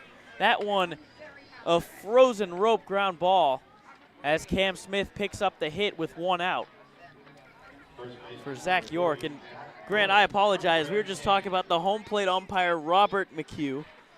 McHugh, pretty similar. Josh, I expect all of your apologies to be in written form. We'll see about that one. We'll see if I remember to do that after the game, but maybe if you're lucky. The first pitch to Zach York gets away from Hernandez, who almost blocked that one with his shoulder as Cam Smith will trot into second base. It'll be a 1-0 count. Yeah, and Zach York back at the plate. We talked about him a little bit earlier in his first couple at bats. Looking at his stats, what pops out to me is that 6'2" frame. And talking to the baseball ops guys trying to fill the first base spot, they were saying, hey, we need somebody with height. We need somebody that can reach up high and get those high-thrown balls. And York really has filled that spot beautifully. Yeah, Alex Lane played a lot of DH at Northeastern last season. York more of a traditional first baseman as he check swings and fouls that one off right towards the Wareham ball boys. Yeah, Alex Lane playing a lot of first for us, but, he was there every single day. We stuck some guys out there, but it just seemed like most of the time he was the only guy we had out there. So now having a guy that they can switch off. The 1-1 is in there for strike number 2. York not too happy with that one on the outside corner. Zach York on the day 0 for 2 with a strikeout swinging and a ground ball to second base.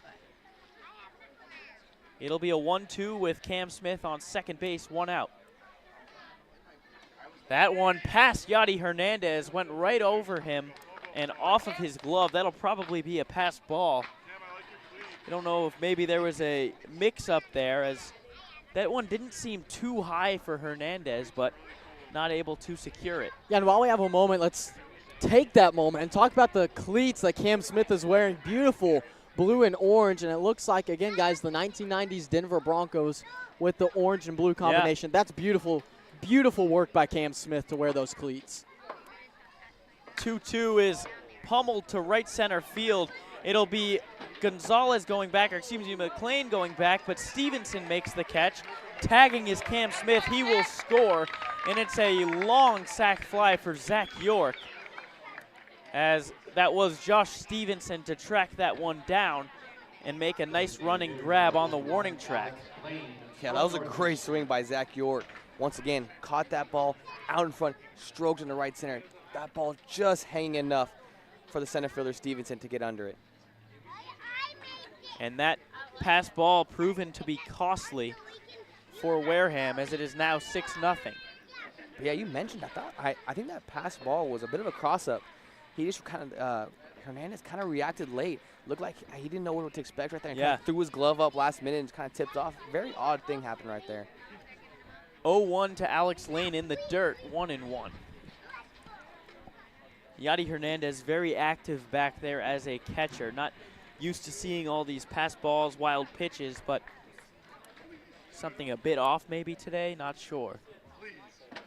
The 1-1 is low and away, ball 2. Yeah, that last one had to have been a bit of a cross-up, because whenever you watch Hernandez behind the plate, you know, he is just so defensively sound. Yeah. Both with his arm and his glove. And you see the way he blocks the ball does not move. It just stays right in front of him. The 2-1 to Lane. Nice job to lay off that pitch in the dirt, 3-1. 3-1, 2 outs, top of the 5th inning. Hyannis leads 6-0. If you're just joining us, I'm Josh Schreiber, alongside me, Nico Sharp and Grant McNew. Got it right that time. It'll be a 3-1 to Lane. Fly ball left field. Going back is Harrell. He will make the play. And Hyannis puts across another run. They lead 6-0 going into the bottom of the 5th inning on Hyannis Harbor Hawks. Hey, Mama, what's up? Did you switch my service from Verizon to T-Mobile? Yep. T-Mobile has the only nationwide 5G. Well, Mr. Know-It-All, let's see if you right about that. Mama.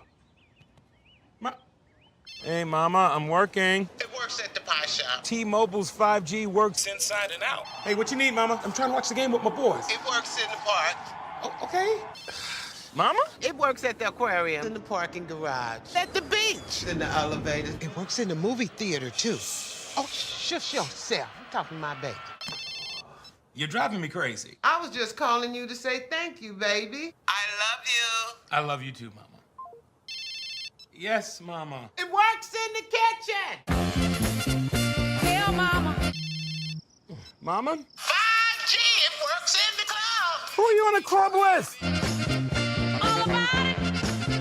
Tell Mama.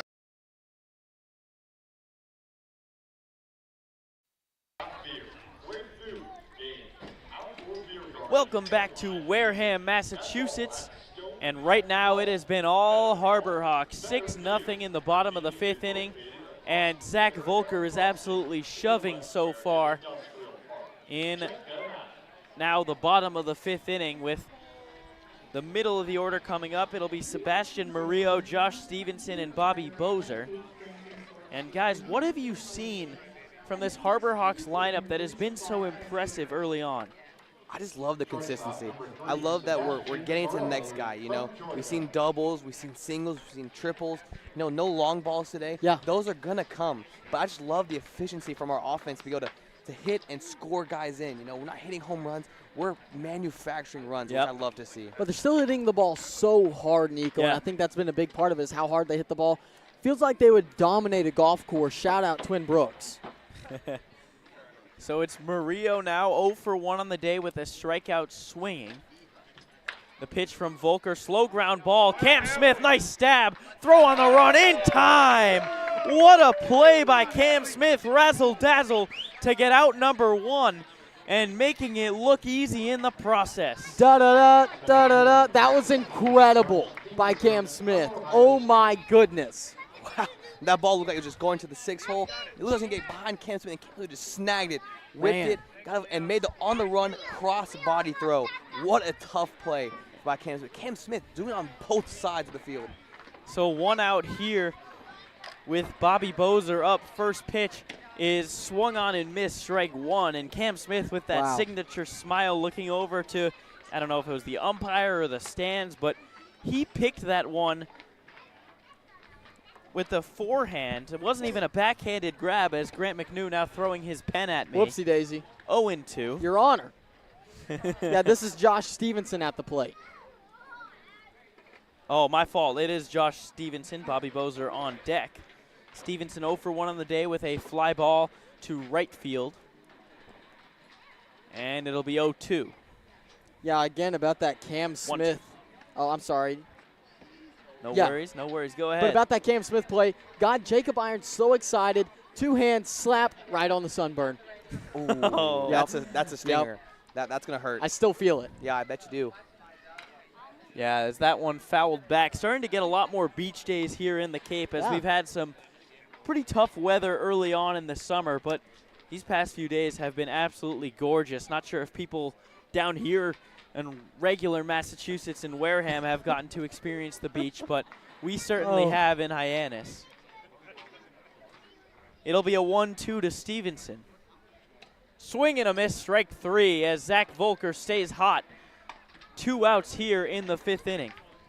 Yeah, going into this game, we talked about Volker having an ERA of 8.53, but we also mentioned his 2 starts have been against Katuitt, who have been outstanding against everybody. So far today, Volker's been the guy on the field. He certainly has, and getting about as much out of him as you could have wanted so far. That pitch low and away to Bobby Bozer. Yeah, Volker just seems to be keeping his hitters off balance. 1 through 9 in the lineup, you know, he's not falling to any kind of rhythm with his pitch type. It just seems like he's off speed this first pitch, then backing up with the fastball. He's just changing it up on them, and they can't get the timing off on it. 1-0 fouled straight back by Bozer. He nods his head as if he thinks he's on it. And yeah, now he's seen it. Yeah, and there's our number 2, our second Little League reference today. And they're looking down. They're quite happy right now, but Bozer fouling that one straight back seems to be on it timing-wise. 1-1. He pops that one up, foul out of play, first base line. And right off that shed once again. Volker is just attacking these hitters. He's going right after them. Yeah. You know, with everything he's got, he's going fastball, off-speed, fastball, off, and he can throw it all for strikes. And he's just attacking them, you know, not wasting any pitches, not wasting any time, going right at them. Here is the 1-2, popped foul out of play behind the stands to the right of the press box behind home plate. And Bobby Bozer starting to build a bit of a fight here. Hitting .206 on the year with 2 home runs and 8 RBIs. The 1-2, low and away, 2-2. Yeah, James Hepp right below us, by the way, staying warm. And it looks like he's got, Nico, you were the pitcher. What do you call this movement here? I don't have the vantage point. It just looks like he's warming up. He's staying warm. He's just doing some pronating drills, just keeping his arms loose. The 1-2 fouled off again, and Bobby Bozer being a thorn in Volker's side here. You know, I played tennis, and one of our warm-up things were arm circles, forward and backward. Do you think we see that here out of Hepp? Yeah, you know, I definitely see him doing some pronating drills, just kind of opening up the shoulder a little bit, just kind of keeping it loose. You know, even though this is a quick inning, you know, a lot of pitchers like to stay in rhythm and stay active. So now a 2-2 from Volker is cut on and missed, strike 3. Have a day, Zach Volker. Gatemen hitless through 5. We go to the top of the 6th inning on the Harbor Hawks Baseball Network. We all have obstacles, challenges at different points in life. I still push myself every single day, and the harder I push myself, the more I find myself drawn to wearing UFOs. The first time I put on a pair of UFOs, it was like someone released the pressure. It was so crazy. When you are recovered and can do more, that has a compounding effect on all aspects of your life.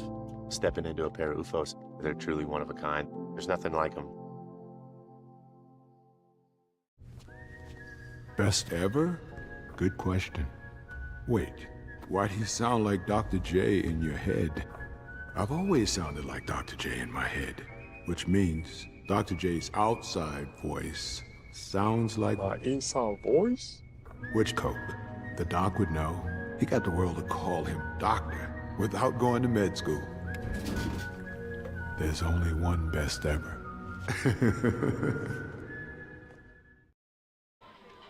Welcome back to Spillane Field. A pretty impressive day on both sides of the ball for Hyannis. We have offense, we have pitching, we have defense. And Hyannis looking to build on their 6-0 lead here in the top of the 6th inning. But Zach Volker is having himself a night here so far. No hits, just one walk. And I believe only one hitter has reached base so far for the Gatemen. Yeah, and on top of that, 6 strikeouts for Volker. Yeah. 6. 1, 2, 3, plus 3. That's 6. Thank you, mathematician Grant McNew. And something, even with 6 strikeouts, as he just completes his 5th inning, is he's only throwing 69 pitches. You know, so he's staying efficient. Yeah, nice. When you throw a lot of when you have a lot of strikeouts, your pitch count tends to rise. But that just shows he's going right after hitters and not wasting any time. Yeah, we've seen a couple 3-pitch strikeouts or less, so we'll see if they let him go back out there. Now it's Hainline takes ball 1. Hainline in the 6th spot today is 0 for 2 with a pop out to the first baseman and a 6-4-3 double play. This one lined into center field. Stevenson right there, a couple steps to his left, will make the play for out number 1. Yeah, that's a great pitch on Hebb. Just sawed him off right there. Came inside in. Hainline just couldn't get his hands extended. That's a great inside pitch right there to locate on the hands. And that's why you do those warm-ups that we were talking about earlier. That's right. Just staying loose, staying active, you know, just keeps you going for sure, no doubt. Hainline still put a nice swing on it. A little bit of a line out to center field. It brings up Brody Donay, who takes a big hack on pitch number 1, 0-1. Donay is just a free swinger on that first pitch. Swings very hard. And that was a good selection, too. He just missed it. Swung very hard on a fastball up in the zone. Just could not get it. The 0-1 to Donay is roped foul down the third base line. It'll be 0-2. And Donay so far 1 for 2 today with a double, and he scored a run. That double was an RBI double back in the 4th inning. Picking up his 7th double of the year. Good for 2nd place in the Cape League, as Grant told us. That one way outside, goes to the backstop, but no one on base. So it'll be 1-2. Solid amount of people here in Wareham for this Sunday evening game. 1-2 to Donay. Shortens up on the swing and pops it out to right field. McLean is there. He makes the play. And there are 2 outs. Yeah, that was a swing that he just threw at the ball. Really, and you saw him let go with his right hand early to go reach it outside. Even with that, it went mid-right field. That's a lot of strength to be behind that bat. Yeah, and you could see him shorten up there with 2 strikes. Completely scraps that leg kick and just goes with a toe tap instead. So now 2 outs for Will the Whale Taylor. Whoa, whoa. Will the Whale? Is that where we're going with this? I don't know. I think we have to embrace the nickname and the whale calls. Well, I think he's just Whale Taylor. Not, okay, fine. Whale Taylor. Well, that's fair. 1-0 as that pitch was a ball. Takes that one inside for ball number 2.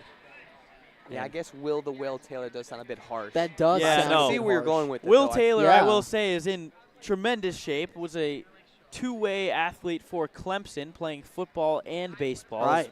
We have harped on so far this season. He's caught a touchdown. He has.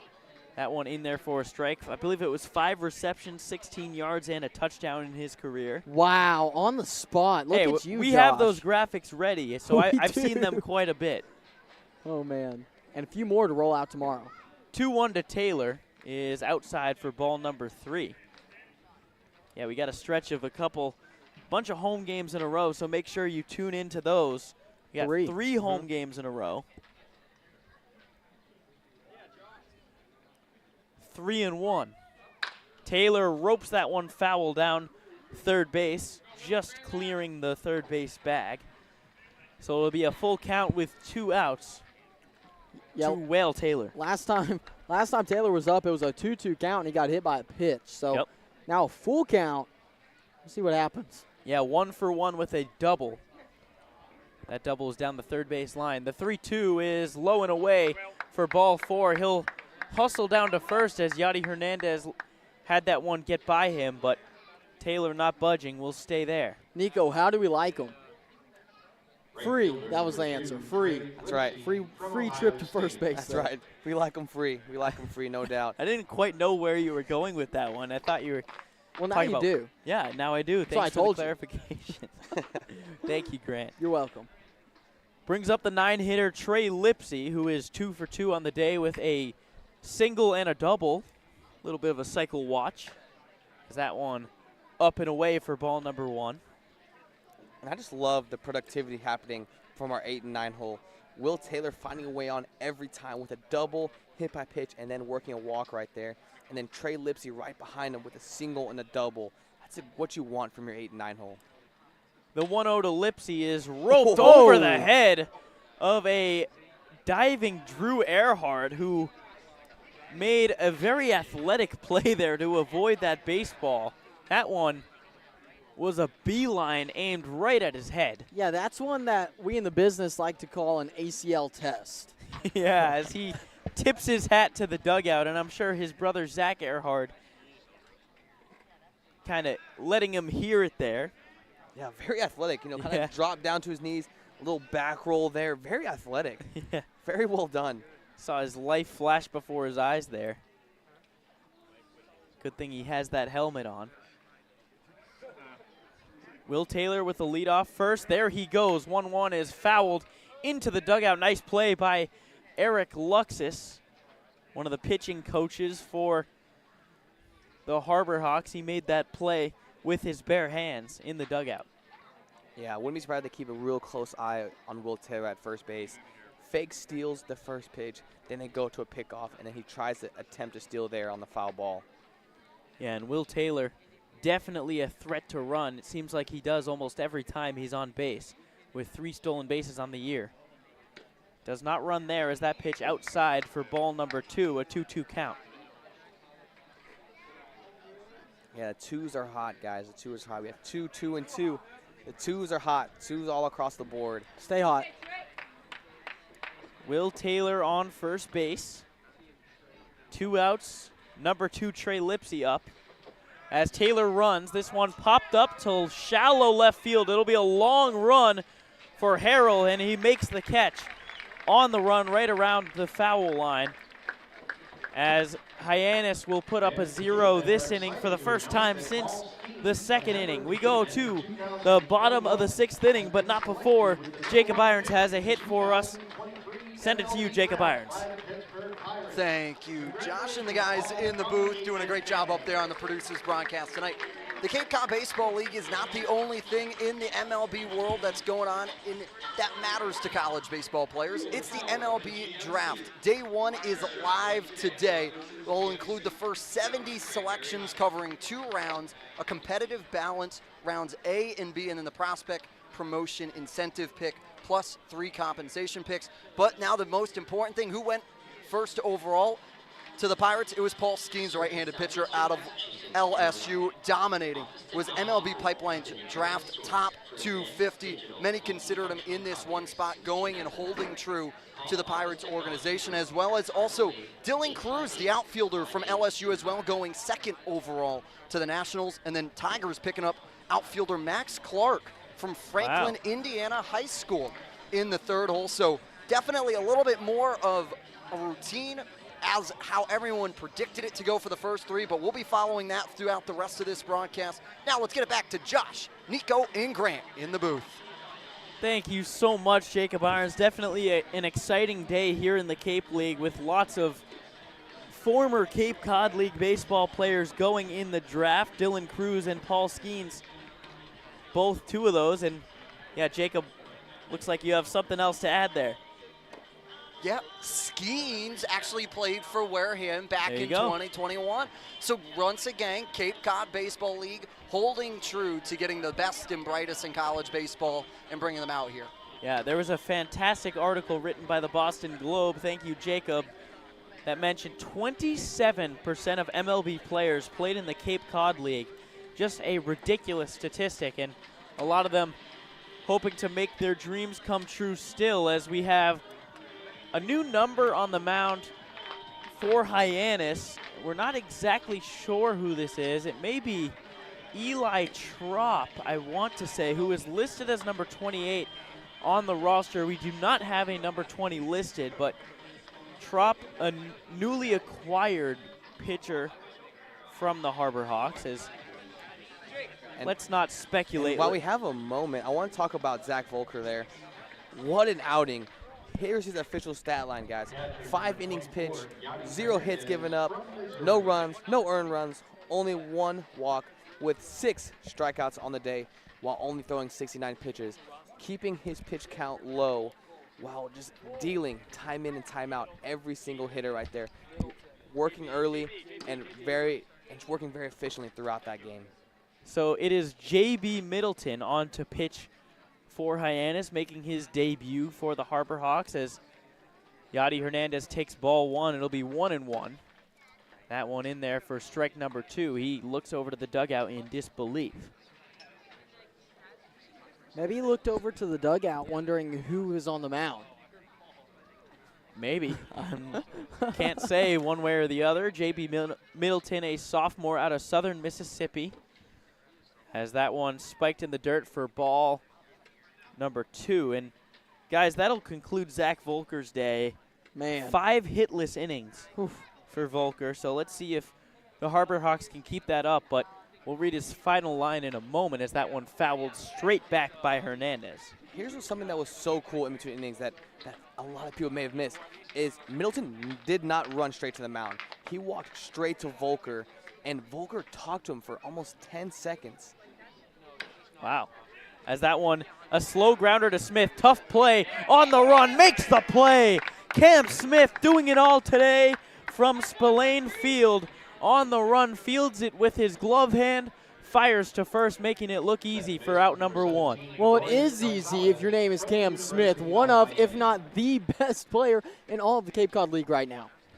Yeah, he's making it look easy on both sides, you know.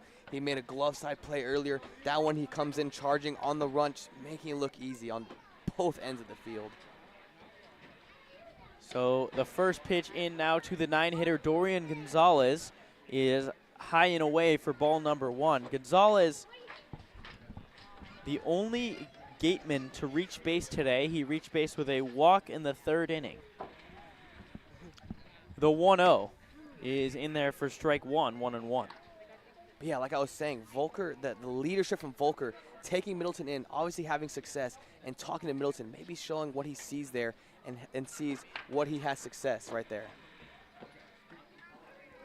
That one away, 2-1.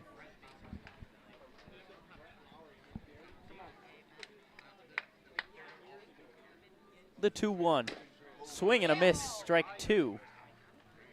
Dorian Gonzalez with a healthy hack, but just late on that fastball.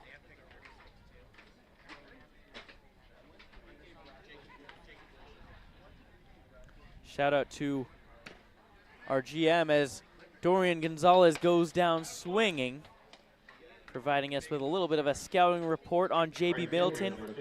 Sitting 93 to 95 with that fastball, topping out at 97 as we saw that fastball on display there, blowing it by Dorian Gonzalez. Also throws a slider and a changeup. Missed the second half of his collegiate season with a foot injury, so glad to see him back healthy. As the pitch in there to Nick McLean is a strike.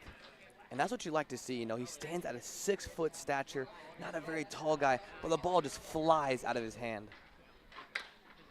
This one popped in the air, shallow left field. Coming on is Mitchell. He makes the play on the run, losing his hat in the process for out number 3. So another 1-2-3 inning for the Harbor Hawks. We go to the top of the 7th inning. Wareham still scoreless. Diet Coke? Who are you, my mom? You should be so lucky. Because you know what moms do?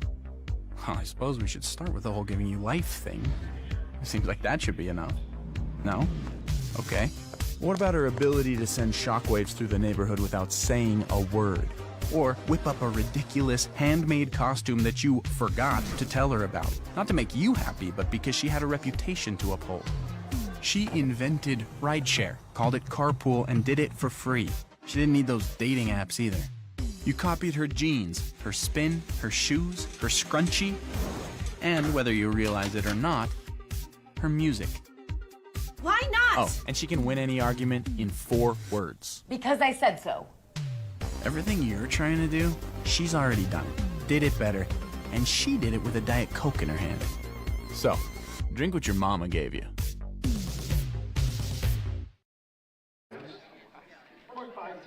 Harbor Hawks still pitching a gem here at Spillane Field through 6 as we go to the top of the 7th with a 6-0 lead. And guys, it has just been a beautiful performance by not only the pitching staff, but Cam Smith is having maybe his best game overall on the Cape this season. I know he doesn't have those homers that we're used to him having, but he does have 3 line drives, 2 for 3 on the day, and 2 sparkling plays.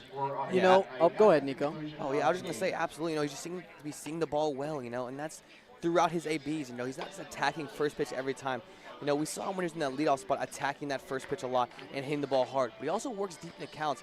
He watches the ball travel, and he just seems to be seeing the ball, recognizing pitches very well throughout this season. Yeah, and Josh, you mentioned that he hasn't hit any home runs.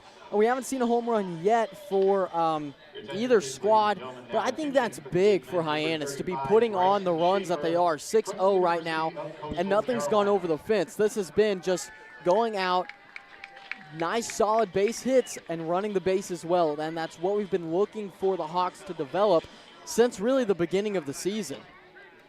Yeah, absolutely, and you know, it's really just a game like this that can cause a team to just have that attitude change. The confidence starts to build, and once that confidence builds, the sky is the limit for a team that is obviously extremely talented because it's the Cape League first of all, but they've shown glimpses of that offensive prowess, of that pitching prowess, and they're putting it on full display here today. Absolutely, you know, that's what I love to see, you know, and we're feeling it out and we're feeling good, and if we can come off with a win here as we go into our homestand, that would be huge for the next Harbor Hawks games.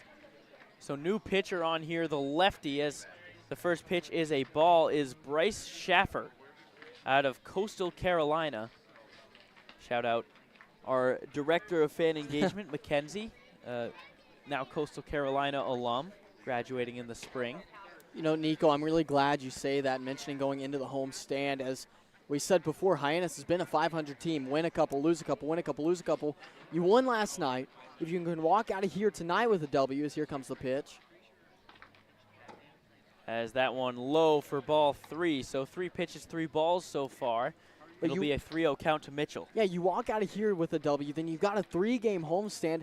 That's potential for a huge boost in your standings. Absolutely. The 3-0, a fake bunt by Mitchell. He takes it for a ball 4.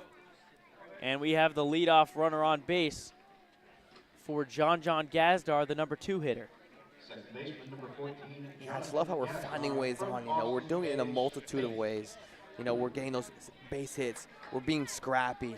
You know, we are hitting the ball hard for doubles. We are hitting the ball off for triples, and we're just clicking on all cylinders this game. As Schaffer deals in there for strike 1 right at the knees. And Schaffer, a lefty with kind of an awkward low 3/4 borderline sidearm release. Nick Mitchell will have to be careful here on first base as that pitch outside for ball 1. It'll be 1-1. Yeah, and he brings that glove back as he's stepping into the pitch. Really just a late release. The 1-1 popped up in shallow left field, going back as Murillo, but it will be Harrell to make the grab, hardly moving for out number 1. Yeah, you guys are speaking to it. You know, Schaefer, kind of an odd little pitching style there. You know, he comes set, leg comes straight up, so that's why it's keeping Mitchell honest over there at first base. But he drops his shoulders a little bit. He drops his shoulder, comes down a little bit, and then stays down there throughout his movement right there. So it's a tough look for the hitter as it's coming across his body, but also keeps Mitchell first base honest with that straight up leg. So here's Cam Smith, aforementioned Cam Smith, having a fantastic day. Fouls that one straight back. 0-1. And Schaffer he does come across his body a little bit with that front leg, so a little bit of a signal to Mitchell that he can run if he chooses to. As they get the pick off here, Mitchell caught up in a pickle. It'll be Murillo trying to chase him down. Mitchell diving into first, and he's safe. No tag was even applied to Nick Mitchell, as Schaffer did come across his body, but they did not call a balk or anything, so it was very close. I do think it was a clean pickoff, but Nick Mitchell and Wareham just very nonchalant there, almost a slow jog, and all of a sudden Mitchell picked it up, dove back into first base. And I want to speak to that here in just a moment. Schaffer delivers home, 0-1, lined into left field. That'll get down for a base hit and go to the wall. Mitchell screaming around third base. They're going to send him. The throw comes into third. Bozer throw home, not in time. An RBI double as Nick Mitchell scores from first base for Cam Smith. And Hyannis building onto the lead. It's 7-0 Harbor Hawks. And built by the survival of Nick Mitchell over at first. And like you said, it seemed a little nonchalant. You really can compare that to basketball, dribbling the ball. A lot of it is about balance, not just about speed. Like you said, they were almost jogging, it seemed like. And that right there, understanding the balance, turns into runs on the board. And Cam Smith building on that tremendous day that he's having with Zach York up now with just one out and a runner on second. And that's a great job by Cam Smith to make them pay right there. You know, we talked about it a little bit earlier. It's making them pay when defense makes mistakes, and we capitalize on it right there with the Cam Smith double. As that one fouled towards the dugout, and Drew Earhart, who is not even standing in the first base coach's box, happened to be standing right by the dugout where that one was hit. Just the ball a magnet towards him right now, and with a look of disbelief towards the dugout now. So it'll be a 1-1. That one in the dirt. Nice stop by Yadi Hernandez. Yeah, poor guy's going to be doing juke moves in his car later tonight trying to drive home. 2-1 to York. Nice take there. Runner, fielder's normal depth. As York looks at that one for ball number 3, it'll be a 3-1. To Zach York.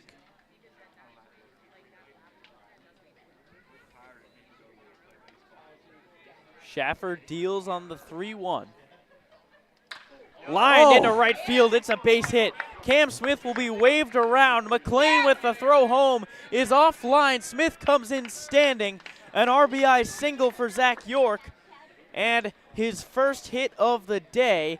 8-0 Hyannis. They're pouring it on. They're just seeing the ball well. Zach York, once again, that's twice in back-to-back ABs where he just catches the ball out front, timing it just on, smokes it down pull side. That is a great swing by York, and he records another RBI. Yeah, his second RBI of the day. Had a sac fly earlier. Now adding on an RBI base knock. And that pitch to Alex Lane is low for ball number 1. And York working with a one-way lead here. You know, you're taught that, you know, if you're not going to steal and you're just not going to move right there, as soon as he lifts his leg, he's going to lean straight back before taking his secondary. 1-0 in there for strike one, 1-1 with one out. And York doing that with on lefty with that base hit. And a lefty with a weird angle as that one hits Alex Lane right in the shin guard, actually unstrapped the top strap of that Evo Shield guard as he seems to be fine, jogging down to first base. Runners on first and second now for Elijah Hainline. Elijah Hainline 0 for 3 so far in the day. looking to get on the board here with his first hit, and not a bad time to do it with ducks on the pond. Yeah, 0 for 3, but no strikeouts. He's putting the bat on the ball. It just hasn't really fallen his way, as here we start to hear the hawk call in the stands, and I'm telling you guys, it's electric. Yeah, it certainly is. We have about, let's count, one. Yeah, no, one. That's it. Just one. Just one. One person doing the No, hawk two people do. 3 people doing the hawk talk. 4 now. people. Now it's spreading. Now it's catched spreading. It caught on. Oh, and it died out. And it died out, yeah. They need you, Grant, out in the stands. So here's Hainline after a quick mound visit from Yadi Hernandez onto Schaffer. 1 out, runners on first and second. The first pitch, cut on and missed, strike 1, 0-1. But Grant, back to your point right there. That's another good swing there by Hainline, but he's swinging the bat confidently, hitting the ball hard. First one was a hard ground ball to the shortstop Murillo, yeah. and then his last AB, he had a line drive straight to Stevenson out there in center. The 0-1 popped up to right field in foul territory, excuse me there, as that one bounces just shy of Nick McLean's reach for strike number 2. Yeah, right now it seems like Hainline's mindset is, hey, why not me? I'm hitting the ball, and he's been hitting it well. Just good defense has been there all day against him. So why not take a hack, swing with confidence, see what you can do. We'll see if he shortens up here on the 0-2. Grounded through the left field side for a base hit. They will hold York at third base as Harrell gets that one in quickly. So it'll be bases loaded for the star catcher, Brody Donay. And this is one of those guys that you want at the plate in these situations.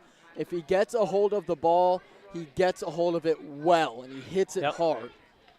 And that one, a ground ball in between Bozer and Murillo, in between third and short for a base hit. Not to mention you have Donay, a guy who hits very well off lefties.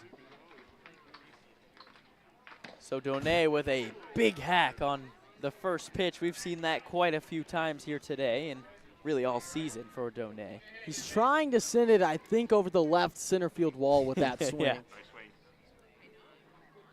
The 0-1 is inside for ball 1, 1-1. And we know with his power, if he connects, he could really put a charge into a ball. That was on full display at Fenway Park before the season started. He launched a couple balls over the monster. It'll be a 1-1. Cut on and miss, 1-2. Yeah, went back to the off speed there. You know, a great job working in and out right there. He did an off speed, went back in on Donay's hands. Donay just couldn't get the barrel out in front. Huge pitch here for Schaffer. The 1-2 grounded to third base. Bozer onto second for 1, not in time, as the run will come across to score, as Donay did a nice job beating out that throw by Dorian Gonzalez. So it'll be first and third, now 9-0 for the Harbor Hawks. They tally on their third run of the 7th inning. You know, and you can just see the adjustments Donay has made throughout this season. You know, a little bit early in the season, you know, maybe wasn't having that 2-strike approach. Now you just see he's just fighting, using his hands. We've seen that in back-to-back at-bats there. And right there, that causes an RBI right there. Finds a way to put the ball in play, make the defense work. So now it's Will Taylor taking that one inside for ball number 1. So 1-0 count, 2 outs. Alex Lane is on third. Brody Donay is on first. About 12 feet of height on the base paths right now between the two of them. As that one just in there for strike number 1. Yeah, Donay also doing that one-way lead. You know, taking a small lead, taking no risks, especially with a guy like Will Taylor up who's been swinging the bat well. As that one cut on and missed on a high fastball. Will Taylor not happy with that swing choice. It'll be 1-2. And I apologize, it would actually be 13 feet of height, as Lane and Donay both around 6'5", but it'll be a 1-2 to Taylor. Fouled back. And after watching Schaffer here pitch over and over, he short arms it right behind him. He hides the ball so well as a lefty. Yeah. He kind of shorts it, comes straight back, and then he's just over the top. Hides the ball really well, sneaks it up on the hitter. The 1-2 is popped off the end of the bat towards Murillo at short. And Wareham finally gets out of the inning, but not before Hyannis strikes for 3 more. They lead 9-0 going into the bottom of the 7th inning here in Wareham. Hey, Mama, what's up? Did you switch my service from Verizon to T-Mobile? Yep. T-Mobile has the only nationwide 5G. Well, Mr. Know-It-All, let's see if you right about that. Mama. Hey, Mama, I'm working. It works at the pie shop. T-Mobile's 5G works inside and out. Hey, what you need, Mama? I'm trying to watch the game with my boys. It works in the park. Oh, okay. Mama? It works at the aquarium, in the parking garage, at the beach, in the elevator. It works in the movie theater, too. Oh, shush yourself. I'm talking to my baby. You're driving me crazy. I was just calling you to say thank you, baby. I love you. I love you too, Mama. Yes, Mama. It works in the kitchen. Tell Mama. Mama? 5G, it works in the club. Who are you in the club with? All about it. Tell Mama. Welcome back to Spillane Field here as Hyannis just cruising right now in the bottom of the 7th inning. They lead 9-0. And Wareham hitless so far through 6 innings. Man, I can't believe you just said that out loud, Josh. Hey, I am of the belief we have a job as broadcasters, especially on a radio broadcast, to let people know what's happening. As now Cross Sibley coming on to pitch for Hyannis. A nice debut outing, though, from J.B. Middleton. And Nick Johnson letting us know before this game that the former pitching coach for Southern Mississippi, now head coach Christian Ostrander, spoke very, very highly of J.B. Middleton, who was the reliever that came in the 6th inning. He sits around 94, 95 miles an hour, and the upside of Middleton is just absurd. With a fastball like that and some of the breaking stuff that he has, he could be a huge piece here for Hyannis down the stretch. Yeah, 1-inning pitch there and a strikeout already to his tally, and it's early with his stint here in Cape Cod. So really only things to like about that performance here tonight as we move on to Sibley. Absolutely, and as we move on to Sibley, Sibley's a guy who's one of our better back-end guys, This will be his 4th game, coming out of the bullpen. Has a 1.5 ERA in 6 innings pitched. Strikeout to walk ratio sitting at a 6.3 right now, and giving up 5 hits in 6 innings pitched. So one of the guys who's been pretty locked down going late in the games for the Harbor Hawks. And now a left-handed pitcher as well, so kind of changing the eye angle of the Gatemen, which I don't even know if you want to do that since they have not had any success so far. But with a 9-0 lead, you want to get your guys some run, as that first pitch was a ball, 1-0. It's Garen Caulfield now, the DH and the 2-hitter, as he takes ball 2 low and inside. Yeah, really looking forward to Middleton, though, as the season progresses. Yeah. You can just tell, that ball flies out of his hand. Off speed is sharp. He's got a slider that goes this way, and then he's got another pitch go a change up this way. So all those balls are just going to tunnel and work 3 different directions. Ball 3 there from Sibley, as Donay will take a step up in front of home plate and take his time to throw that one back. Maybe allow Sibley to reset, as time called by the third base umpire, as the ball boy was not behind his net over there, behind the on-deck circle. Good call there. Way to keep the player safe. Yeah, and the ball boy's safe. The 3-0 is in there for strike 1. Arguably the best athletes on the field. Arguably, yeah. We talked You could about argue that we need a Cape Cod League to MLB pipeline for ball boys as well. The 3-1 in there for strike 2, and Sibley trying to fight his way back after going down 3-0. Yeah, that's something that we've seen a lot from this Harbor Hawks, is the pitchers comfortable with their off-speed pitches. Sibley right there with 3-1, flipped over an off-speed pitch for a strike. The 3-2 just outside for ball 4, and Garen Caulfield is the second Gateman to reach base here today as he reaches on a walk. Yeah, and in case you were wondering whether or not we were lying about Cross Sibley being on the bump, there you hear it finally from the PA. That's another one. That's 3 from Nico, by the way. As looks like, and as you mentioned, yeah, you probably could hear that because it has been quite quiet here, and the 9-0 deficit for Wareham not helping that, as some fans have packed up their stuff and headed home already, but still some ball game left to be played as first pitch is low and away to Grant Hussey for ball 1. Garen Caulfield leads off first. Here is the 1-0 pitch, fouled off. 1-1. That foul ball, courtesy of attorney Glenn Hannington and his daughter Tennis. As it looks like, yeah, JB Middleton and Zach Volker making their way down towards the bullpen right now. It'll be a 1-1 to Hussey. Swing and a miss. Kind of a, he leaked out there, got fooled by that breaking ball. Yeah, they're really doing a great job of walking out to the bullpen over there. They started the game well, now they're finishing it well. The 1-2 is poked out to center field, and that'll be the first hit of the game. Caulfield rounding second, he'll head to third. Hussey going to second, diving in head first. He's safe.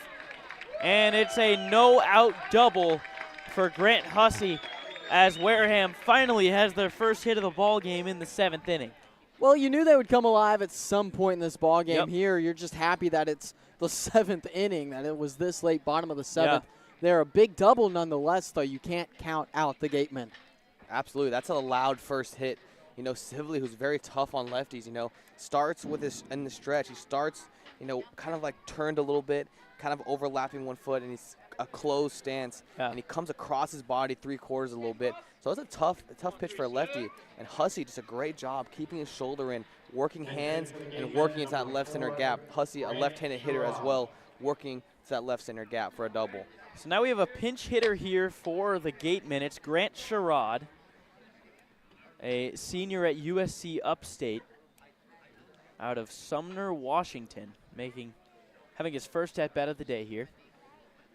That one in there for strike 1. That is Lawson Harrell that he's taking over for. Harrell, the left fielder. Sherrod typically plays first base and right field. He's a righty. The 0-1. As a broken bat shattered as Taylor and Mitchell comes on to catch it. Tagging is Caulfield. He will come in to score as that throw cut off by Cross Sibley, but not before Wareham scores their first run of the ball game. It's 9-1. Fellas, go ahead, Nico. As that was Elijah Hainline picking up the barrel of that bat. Yeah, that bat had a weird sound to it. I don't know if it hit the end, but it kind of made a weird sound off the bat there as the bat completely shatters straight in half. Fellas, if that bat, you know, if it's hit solid, that ball's gone. Yeah, could have been. That pitch in there for a strike. As Nick Mitchell came on to make that catch. Caulfield tagged, but Hussey did not. So a runner on second. That one tapped down the third base line. A perfectly placed ball acting like a bunt as Murillo will reach base safely with a single. So now 2 hits here in the 7th inning after none the entire ball game. Runners on first and second for Wareham with 1 out. Yeah, we see it. Hitting is just contagious. Yep. You know, you find a way on, and it all starts with that leadoff guy, especially in a game like this. It starts off with that leadoff, working a walk, right? And so then it kind of builds that momentum. Okay, we got a runner on. Now the pitcher's got to work in a different way. So it kind of gets the offense going a little bit. That pitch low for ball number 1, 1-0. So runners on first and second here for Josh Stevenson, the center fielder. Stevenson 0 for 2 on the day so far with a flyout and a strikeout. The 1-0 from Sibley is in there for strike 1. You know, it's a multi-purpose facility, and you've got a whole nother set of stands over there in the outfield. Really, probably only 20 people using them. Yeah, not a whole lot of people out there. As that one cut on and missed for strike 2. Cross Sibley blowing that one by Stevenson. Yeah, it almost seems like people have been coming in waves a little bit. People over our left shoulder. The stands got packed up there for a little bit. A little more people coming here, and it sounded like people are coming and going throughout this game. It's a beautiful Sunday evening here in Wareham, Massachusetts, about 10 miles off of the Cape. The 1-2 to Stevenson, cut on and missed, strike 3. And that's out number 2. Nice pitch there by Sibley to climb the ladder. Yeah, absolutely. Sibley looking like he did in his previous appearances right there. Going up to down, working that slider slurve, blowing away, and then rised it, fastball up in the zone. And Stevenson just could not get his barrel up. The ball was way too high. That's a great setup by Sibley. So it'll be Bobby Bozer here as he will swing and ground this one to third base. Cam Smith will step on the bag for out number 3, and Cross Sibley gets out of the jam relatively unharmed. As Wareham does pick up a run, they get their first hits of the game. We go to the top of the 8th. Hey, Mama, what's up? Did you switch my service from Verizon to T-Mobile? Yep. T-Mobile has the only nationwide 5G. Well, Mr. Know-It-All, let's see if you right about that. Mama. Hey, Mama, I'm working. It works at the pie shop. T-Mobile's 5G works inside and out. Hey, what you need, Mama? I'm trying to watch the game with my boys. It works in the park. Oh, okay. Mama? It works at the aquarium, in the parking garage, at the beach, in the elevators. It works in the movie theater, too. Oh, shush yourself. I'm talking to my baby. You're driving me crazy. I was just calling you to say thank you, baby. I love you. I love you too, Mama. Yes, Mama. It works in the kitchen. Tell Mama. Mama? 5G, it works in the club. Who are you in a club with? All about it. Tell Mama. Welcome back to Spillane Field, top of the 8th here for the Harbor Hawks as they try to build on their 9-1 lead. And we've got the MLB draft going on here, and a lot of impressive names going at the top of the draft. Among those, Nolan Shawnuel going 11th overall. He played here last year with the Harbor Hawks, was one of the stars on the team, a left-handed hitting first baseman from FAU. Congratulations to Nolan. And just very impressive, 11th overall. He's going to get not only a payday, but a chance to be a top prospect early on. Absolutely, that's just exciting to hear, you know, and you always hear about the talent that's on the Cape, and you just hear more and more stories of like, oh, he played on the Cape. Oh, he played in the Cape Cod League. Like, you just keep on hearing how much talent there is here. And how much young talent there is here, because then as they go on, you can hear like, oh, they become draft prospects, and guys that are supposed to come up here, and sometimes they don't end up making it up here because of the draft. So, I mean, there's so much good baseball up here, and you see it from every single team, and we get to be here every single night of it. Yeah, it really is incredible to watch as Shawnuel will go to Anaheim. Well, not quite to Anaheim, but maybe at least to sign with them.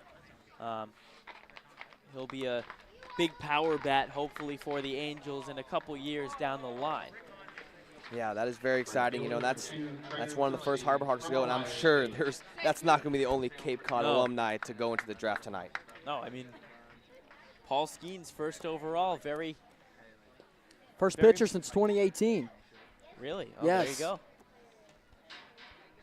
So now it's Trey Lipsy leading off for Hyannis. He is 2 for 3 today with a single, double, and flyout as he fouls that one off.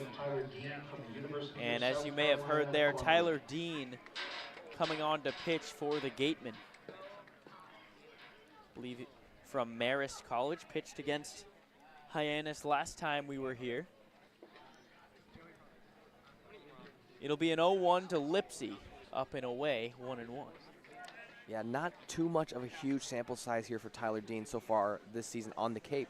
He's only thrown 5 innings, giving up a few runs, having a 5.4 ERA, recording 7 strikeouts, though, in 5 innings. The 1-1 popped foul over the Wareham dugout. Anyone back home wondering how well we are breathing, don't worry, the air quality at 22 labeled as good. That's great to hear. We've had Yes. a couple days in the past couple weeks where it has not been the case, but good to hear. 1-2 to Trey Lipsy, cut on and miss, strike 3. Out number 1 for Tyler Dean is a strikeout. Yeah, Lipsy been a tough out so far, so that's a big out there for Dean. You know, so far they haven't been able to keep Lipsy off the field and not make hard contact. You know, worked that hard single, another line drive double for an RBI, and then even that pop out to deep left field, and finally just recording a strikeout, keeping the barrel off the ball. Back to the top of the order, it's Nick Mitchell taking strike 1 at the knees. Mitchell, I believe, 2 for 4 on the day so far. Had that triple in the right center field gap. Actually, sorry, 1 for 3 with a walk. That one outside for ball 1. And that walk is just as good of a hit, especially at the leadoff spot. You want a guy at the leadoff spot that can find a way on any means necessary and provide for later on in the lineup. And that'll be ball number 2 to Nick Mitchell. 2-1. Nick Mitchell had a base on balls last time up, and he ended up plating. And that was last inning. Yeah, Mitchell has been such a key piece in the top of the order as the 2-1 is low for ball number 3. It's really kind of been a carousel with the leadoff hitter up until Nick Mitchell came, and ever since then, he's really slotted in nicely there.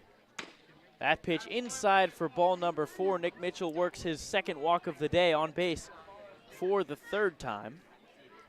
Yeah, and this is just the guy who you want in the leadoff spot. You know, a quick lefty, runs really well, works the count. You know, that's the guy you want in your leadoff spot. Sees pitches, allows the people later in the lineup to be able to unsee it and how the pitcher works. You know, he finds ways on base for your 2-hole.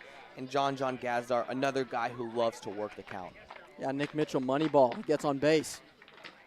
That one up and in to John Gazdar. A little bit of chin music there from Tyler Dean. It'll be 1-0. Nick Mitchell, definitely a threat to run, has blazing speed with 3 triples already on the year. 1-0 grounded slowly towards third base. Bobby Bozer will let it roll foul, as that one looked like it might be an infield hit, but took a sharp left turn at the very end, and just a foul ball. Yeah, you could see the wheels turning in Bozer's mind there. He said, okay, do I pick this up and try to make an impossible throw, or do I let it go but get booed by the Hyannis crowd? He chose to get booed. Yeah, strange decision there, I guess, by Tyler Dean, but helping out his line. So now John Gazdar, 1-1, 1 out. That one up and away.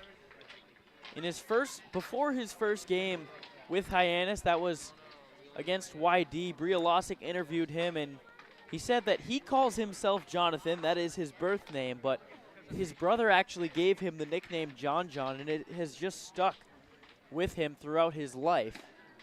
His teammates obviously love it. That one 2-2, and so do Harbor Hawks fans.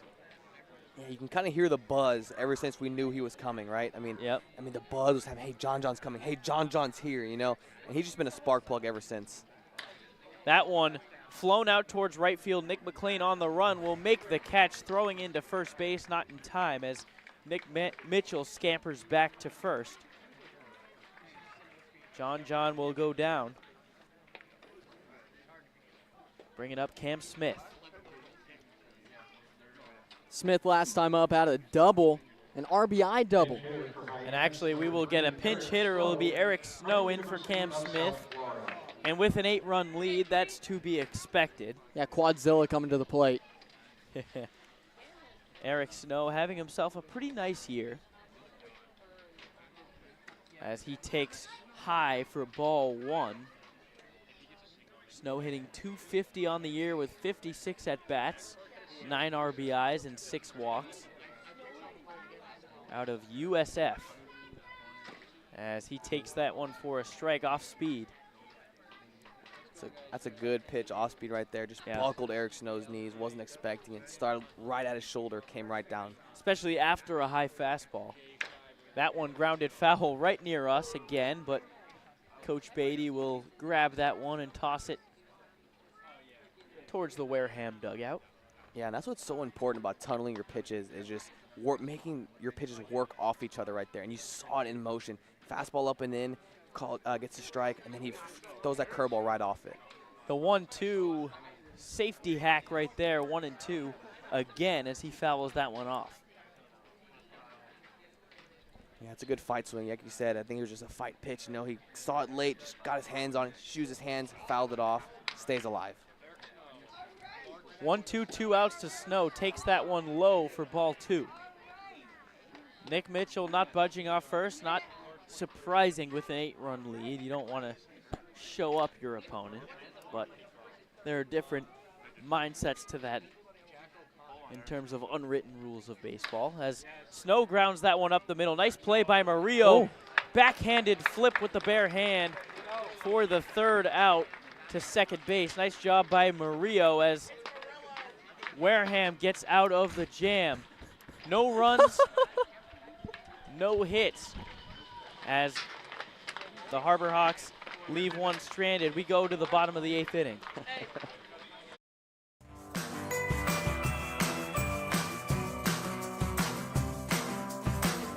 A brilliant idea starts at the source.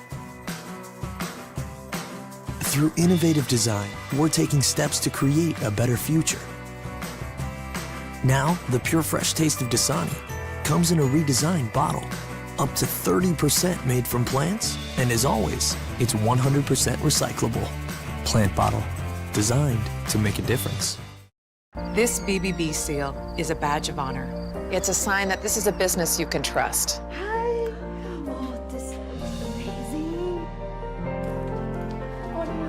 Each year, millions of people see the BBB seal on a door or a window or a website and breathe a little easier.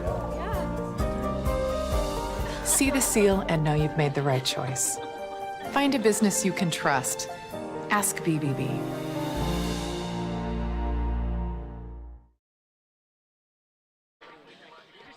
Cross Sibley back in there for his 2nd inning of work here in the bottom of the 8th inning. He'll face 8-9-1 here in this one.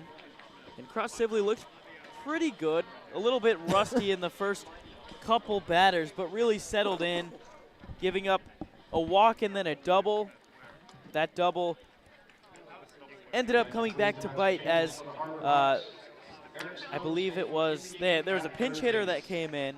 Sherrod, I believe it was. Grant Sherrod with a sac fly, and then Sebastian Murillo with a single. So Cross Sibley will look for a little bit more of a clean inning here this time out. Yeah, but he struck out Josh Stevenson swinging, so that was a big moment for him as the next pitch, rather the next, it was the next pitch, ended up being a ground out over towards Cam Smith, who's now replaced by Eric Snow. So Yadi Hernandez with that signature swinging out of his socks and shoes for strike number 1. And he does not leave any discount on that first pitch swinging. He really tries to hit a bomb as that one tapped over towards second base in the air, a low line drive, and out number 1 as Gazdar catches that one. Yeah, Sibley able to get it on the hands right there. You know, Hernandez wasn't able to get that barrel around, just cut him off right on the hands, fisted it right over to John, makes an easy play. So out number 1 for the 9-hitter Dorian Gonzalez. As this one flown out towards right field, it will get down for a base hit. Lipsy cuts it off, and Gonzalez going for 2, throwing to second is not in time, as it looked like the tag was right on Gonzalez's hand, but I guess not. Wow. As Hainline not really complaining, but nice throw by Lipsy to get that one right on the money, but it will not be enough as Gonzalez has a double. Yeah, I don't think you can ask for more with that throw. Something must have gone wrong with the tag, I would assume. Yeah. Otherwise, just a call that we don't have the angle on. Yeah, Lipsy put it around the money. Put it on the right side of the bag, too. Could not ask for a better throw. Nice inside-out swing there by Dorian Gonzalez, too, to rope that one into right field as a right-handed hitter. And now Nick McLean will be turned around by the left-handed pitcher. He'll bat from the right side. First pitch was a ball, that time a strike, 1-1. Yeah, Lipsy, once again, Lipsy just cut that ball off so well, put that on the money. Really nice play out there by Lipsy because we've seen so much great work from our outfield. The 1-1 fouled straight back. Nick McLean down 1-2, and McLean having his quietest game as a Gateman against Hyannis so far, as he has had some impressive performances recently. Yeah, he flied out into right, struck out, and flew out into left. Yep. As he swings and misses at that one, actually foul tips it into the glove of Donay for strike number 3 and out number 2. Yeah, keeping the top of the order quiet for the Gatemen, and that just speaks to how great the Harbor pitching has been this game. Just working ahead of these hitters and putting them away pretty quickly. Yeah, and Josh was telling us in the pregame that Hyannis has really controlled this series. Yep. As Garen Caulfield flies that one out to right field, Lipsy under it, takes a couple steps to his left, and Hyannis now 3 outs away from clinching the season series against Wareham. We go to the top of the 9th inning. Diet Coke? Were you my mom? You should be so lucky. Because you know what moms do? Well, I suppose we should start with the whole giving you life thing. It seems like that should be enough. No? Okay. What about her ability to send shockwaves through the neighborhood without saying a word? Or whip up a ridiculous handmade costume that you forgot to tell her about. Not to make you happy, but because she had a reputation to uphold. She invented rideshare, called it carpool, and did it for free. She didn't need those dating apps either. You copied her jeans, her spin, her shoes, her scrunchie, and whether you realize it or not, her music. Why not? Oh, and she can win any argument in 4 words. Because I said so. Everything you're trying to do, she's already done it, did it better, and she did it with a Diet Coke in her hand. So, drink what your mama gave you.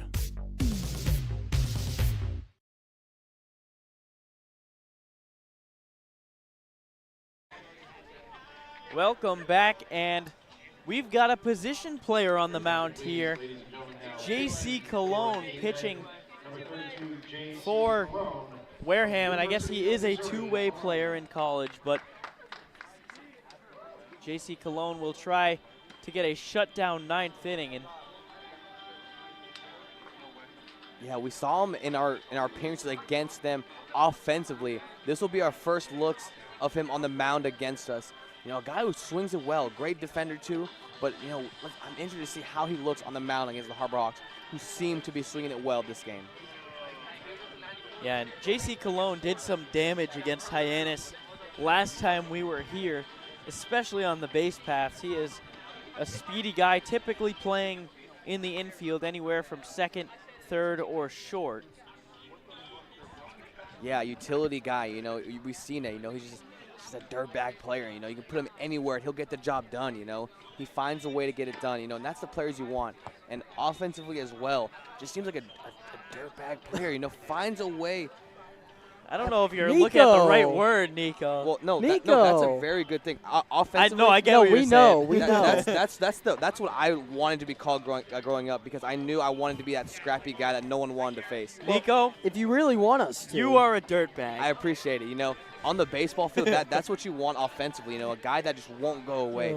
You know, just a guy who finds ways on, you know, scrappy, you know, and then that's what we see here in J.C. Cologne. So I'm really looking forward to see what he does on the mound for us. And, yeah, we did just get yelled at us from below in the Wareham dugout. J.C. Cologne, a two-way player, but at Missouri, just one appearance and just one batter faced, and it was a hit that he gave up. So I don't know how much of that you could classify as a two-way player, but he will have a chance to have his first, I believe his first innings pitched for Wareham.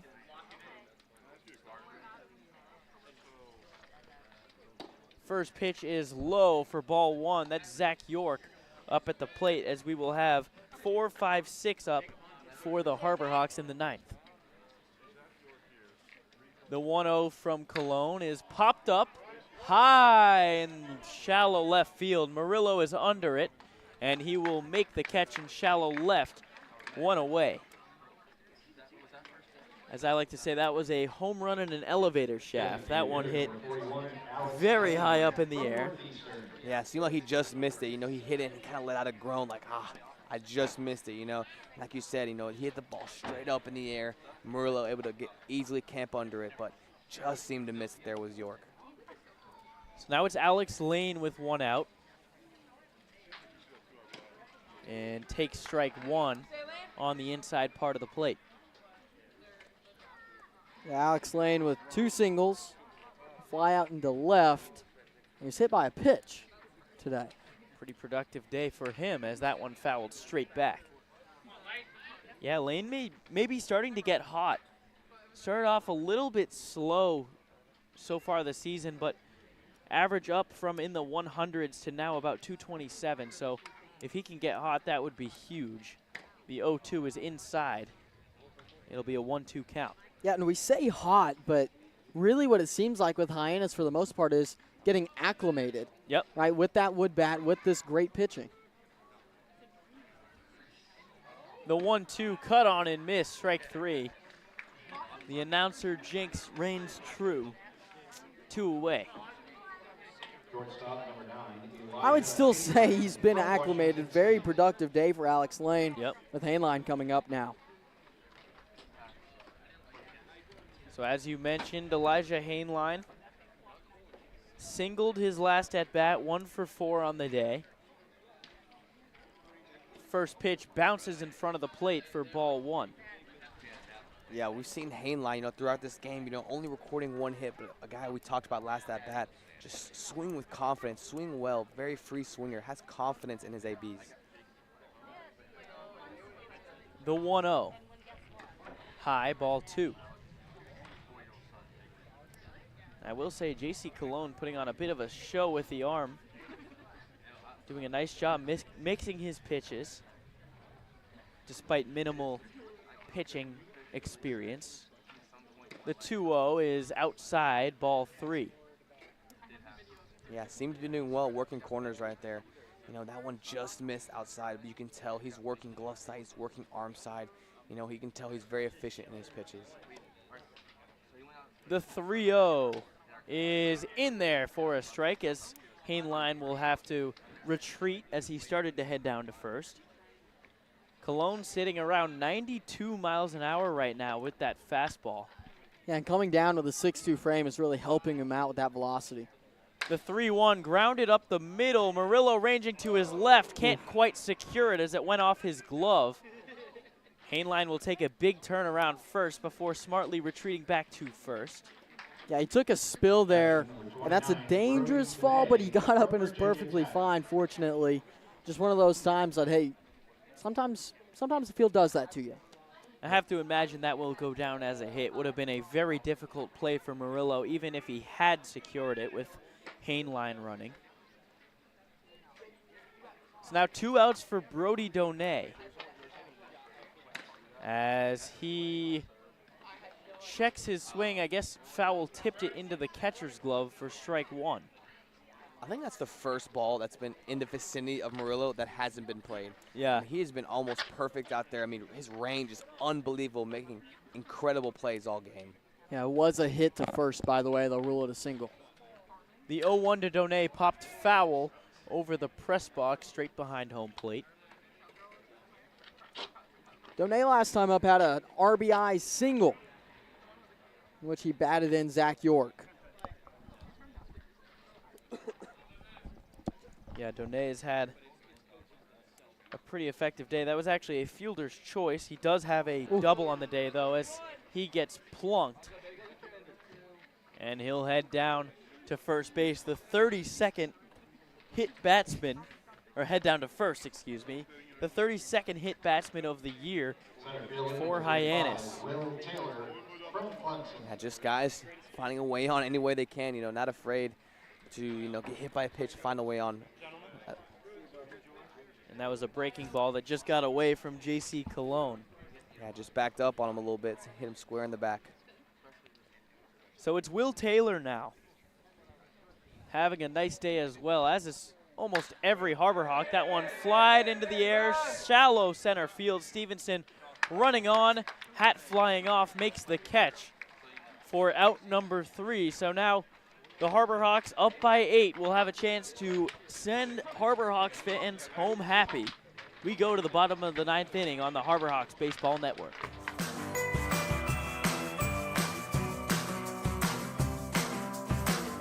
A brilliant idea starts at the source. Through innovative design, we're taking steps to create a better future. Now, the pure fresh taste of Dasani comes in a redesigned bottle, up to 30% made from plants, and as always, it's 100% recyclable. Plant bottle, designed to make a difference. This BBB seal is a badge of honor. It's a sign that this is a business you can trust.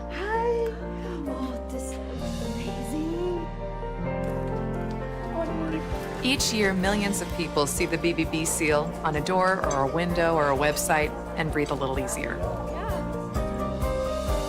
See the seal and know you've made the right choice. Find a business you can trust. Ask BBB.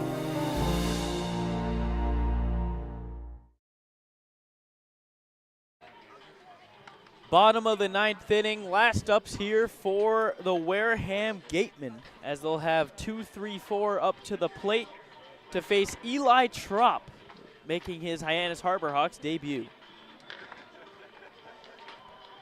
Yeah. Trop out a pen as we pull up his information. Oh, I got Nico again. He's broken 6 times today, by the way. Yeah, it's been late in the game where you've gotten me a few times, not gonna lie.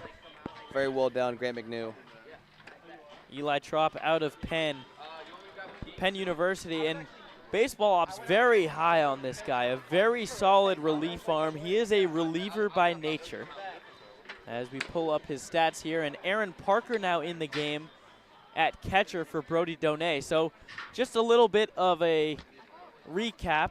We now have Eric Snow in at third base for Cam Smith. Outfield is the same, and Aaron Parker is catching now for Brody Donay. Eli Trop this past season, a 2.37 ERA for Penn in 19 innings pitched. Just 17 games pitched, as that one low for ball 1. Yeah, I like bringing him in the situation, just kind of introduce him to the Cape, First appearance here, 9-1 game in the bottom of the 9th. Got some wiggle room, got some time to get comfortable in the situation. As that one looked to be inside for ball 2. And Eli Trop, interestingly enough, played in the MLB Draft League for Trenton, where he had a 1.69 ERA in 5.1 innings pitched, as that one outside for ball number 3, and he is struggling a little bit to find the zone in his debut. So here's the 3-0 in there for strike 1.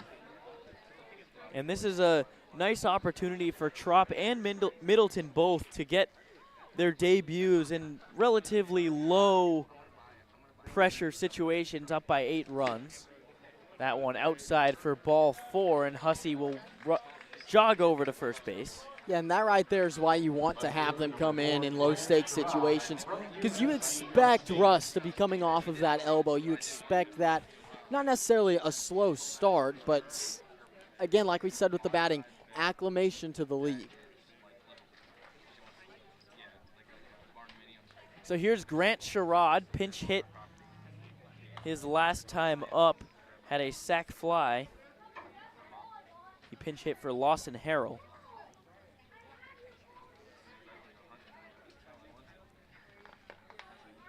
So it'll be a 1-0. Cut on and missed. Strike 1. Yeah, ball was up in the zone right there. It seems like Trop a little bit is struggling on arm side fastballs. That ball is just kind of running in towards the right-hander's box so far. So let's see if he can try to pull that glove side and bring it back into the zone. The 1-1 is in there for strike 2. You know, I was actually going to mention that a lot of times when pitchers are missing arm side, they do like to bring in a breaking ball because it forces you to keep that shoulder in and kind of centralize your pitching motion. We'll see if he tries to go back to that fastball here, 1-2. 1-2. It is a fastball popped up foul as Aaron Parker couldn't quite get to it. And the sliding grab by the bat boy over there. Yeah, nice job there. Yeah, the bat boys for the Harbor Hawks have remained consistent. Yes. You know, those are 2 new guys over there, but, you know, they seem to be doing a great job as well. At least 2 guys we're not quite familiar with.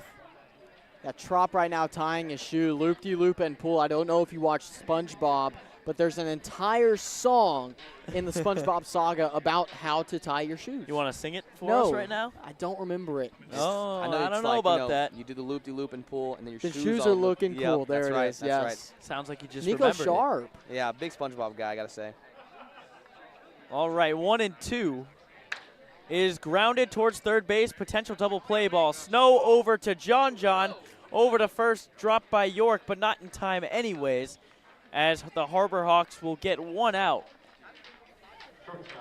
And Sherrod will reach base safely. Yeah, it seemed like Trop got back in the zone there. It seemed like after he threw that off-speed pitch, now he's able to get back in the zone with his fastball. Threw 2 straight strikes right there. Seems like he found the zone a little bit. Nice job by Snow and John Gazdar for a quick turn, just not quite quick enough. As that one in there for strike 1, and Trop maybe finding that fastball. Yeah, that was a very smooth turn, though. It just happened to be it was a chopper, so it took a little bit to get to him, but very smooth turn. Almost got him. The 0-1 as Trop went down on that pitch. I believe that will be considered a balk and no pitch, as Trop maybe caught a spike on the mound there, went down and fired that ball towards the Harbor Hawks dugout on the ground. Yeah, pretty strange play there. You know, he on his, as he was coming down for the delivery, his cleat just caught the mound a little bit, fell back and tried to do an emergency throw just so he wouldn't get called a balk. And thankfully, he is totally fine. There's no mound meeting or anything. Just got the back heel of his left spike caught in the dirt there, as his teammates can certainly laugh about it now. So it'll be 0-1, runner on second base with 1 out, as we're going to have an umpires meeting here. Not quite sure what this could be about. Maybe just the count is the only thing I can maybe right, think. Yeah, that's what I was thinking. Was the official word, because the runner advanced regardless. Right. Before the balk was even called, the runner ran as the ball was thrown. Right. Almost to the Harbor Hawks dugout. So he advanced. So I don't know if this is a count conversation or was it a balk? Was that ruled a pitch? So yeah, all 3 of them gathered together right now. And they may be discussing, hey, what are we going to order at Chili's after this game? Yeah, that could be it. Chili's is open in Wareham. It seems to be the go-to spot, at least for us as the Harbor Hawks post-game. Yeah, I would rather go to Wendy's, sponsor, as we have Jacob Irons. Yo, right now I'm hearing bacon, ranch quesadillas is what they're talking about right now. Wow. Go to. Bacon ranch quesadillas. Now, I got that last time. I won't lie. It was pretty good. You also had the lemonade. I did have the lemonade. Yes. Speaking of lemonade, you know who's a big lemonade guy? This guy, yeah, Jacob Irons. I certainly am. The Simply Lemonade, any lemonade really, as we know whenever we go out, is a big conversation. You got to make sure maybe you that's have a what good this is lineup. about. Yes. I think they're conversing about who has the best lemonade on Cape Cod. I'd go Dell's. Oh, you mean restaurant? I was thinking brand. But Dell's is the best, but that's not necessarily. As we're going to have this meeting interrupted now, as the home plate umpire Robert McHugh will talk to Wareham's head coach, and they will say it is a 1-1 count. They're going to rule that a ball. Yeah, so I guess the ruling is that they're not going to call it a balk because I guess he did technically get the throw off in motion of the delivery. You know, I guess so. It yeah. was not after the fact. He somehow was able to deliver a pitch, even though he was on his back heels falling. As that ball gets past Parker, went off the top of his glove. It was a high fastball, and the runner will scamper over to third. That's Sherrod, Grant Sherrod. Yeah, Grant Sherrod, a strong first name, by the way. Grant, such like, you know, Ulysses S. Grant, that's a last name. You guys may not know this. All the Grants come together. He is our leader that we look up to. Grant Sherrod is, or Ulysses? Ulysses. Okay. This one popped up in foul territory. Will Parker have room? He can't see it. And that one bounces out of play, foul. Yeah, that ball's way out of here. Yeah. And I don't think anyone really saw it. Eli Trop actually started covering his head, not sure where that was going to land. Yeah, with that night sky, once that ball got to a certain height, I lost it as Yeah. well. So I would be pretty scared for the players here because you could all tell they all lost it at that same moment. So it'll be a 2-2 pitch to Murillo. That one in there, strike three. Murillo goes down looking. Wareham down to their final out with Josh Stevenson. Big pitch there for Trop, getting a strikeout looking, and we talked about it, getting acclimated to the league. There we see the strikeout after the base on balls. That is huge. Yeah, absolutely, and just locates that low and away fastball. Parker just got his thumb under it, stuck it, strikeout number 3. First pitch to Stevenson, popped foul over the press box behind home plate as a bunch of kids still sticking around here will run after that one. Here's the 0-1 from Trop. Swing and a miss, strike 2. That one blown by him. Yeah, Trop no doubt has found his release point right now. Yep. I mean, he's going back and forth between all of his pitches now with 0-2, 2 outs in the bottom of the ninth. 0-2, 2 outs, bottom of the ninth inning. Final strike here. That one away, ball 1. 1-2. Trop trying to reach back, get a little extra miles per hour on that one. Had a little grunt right there.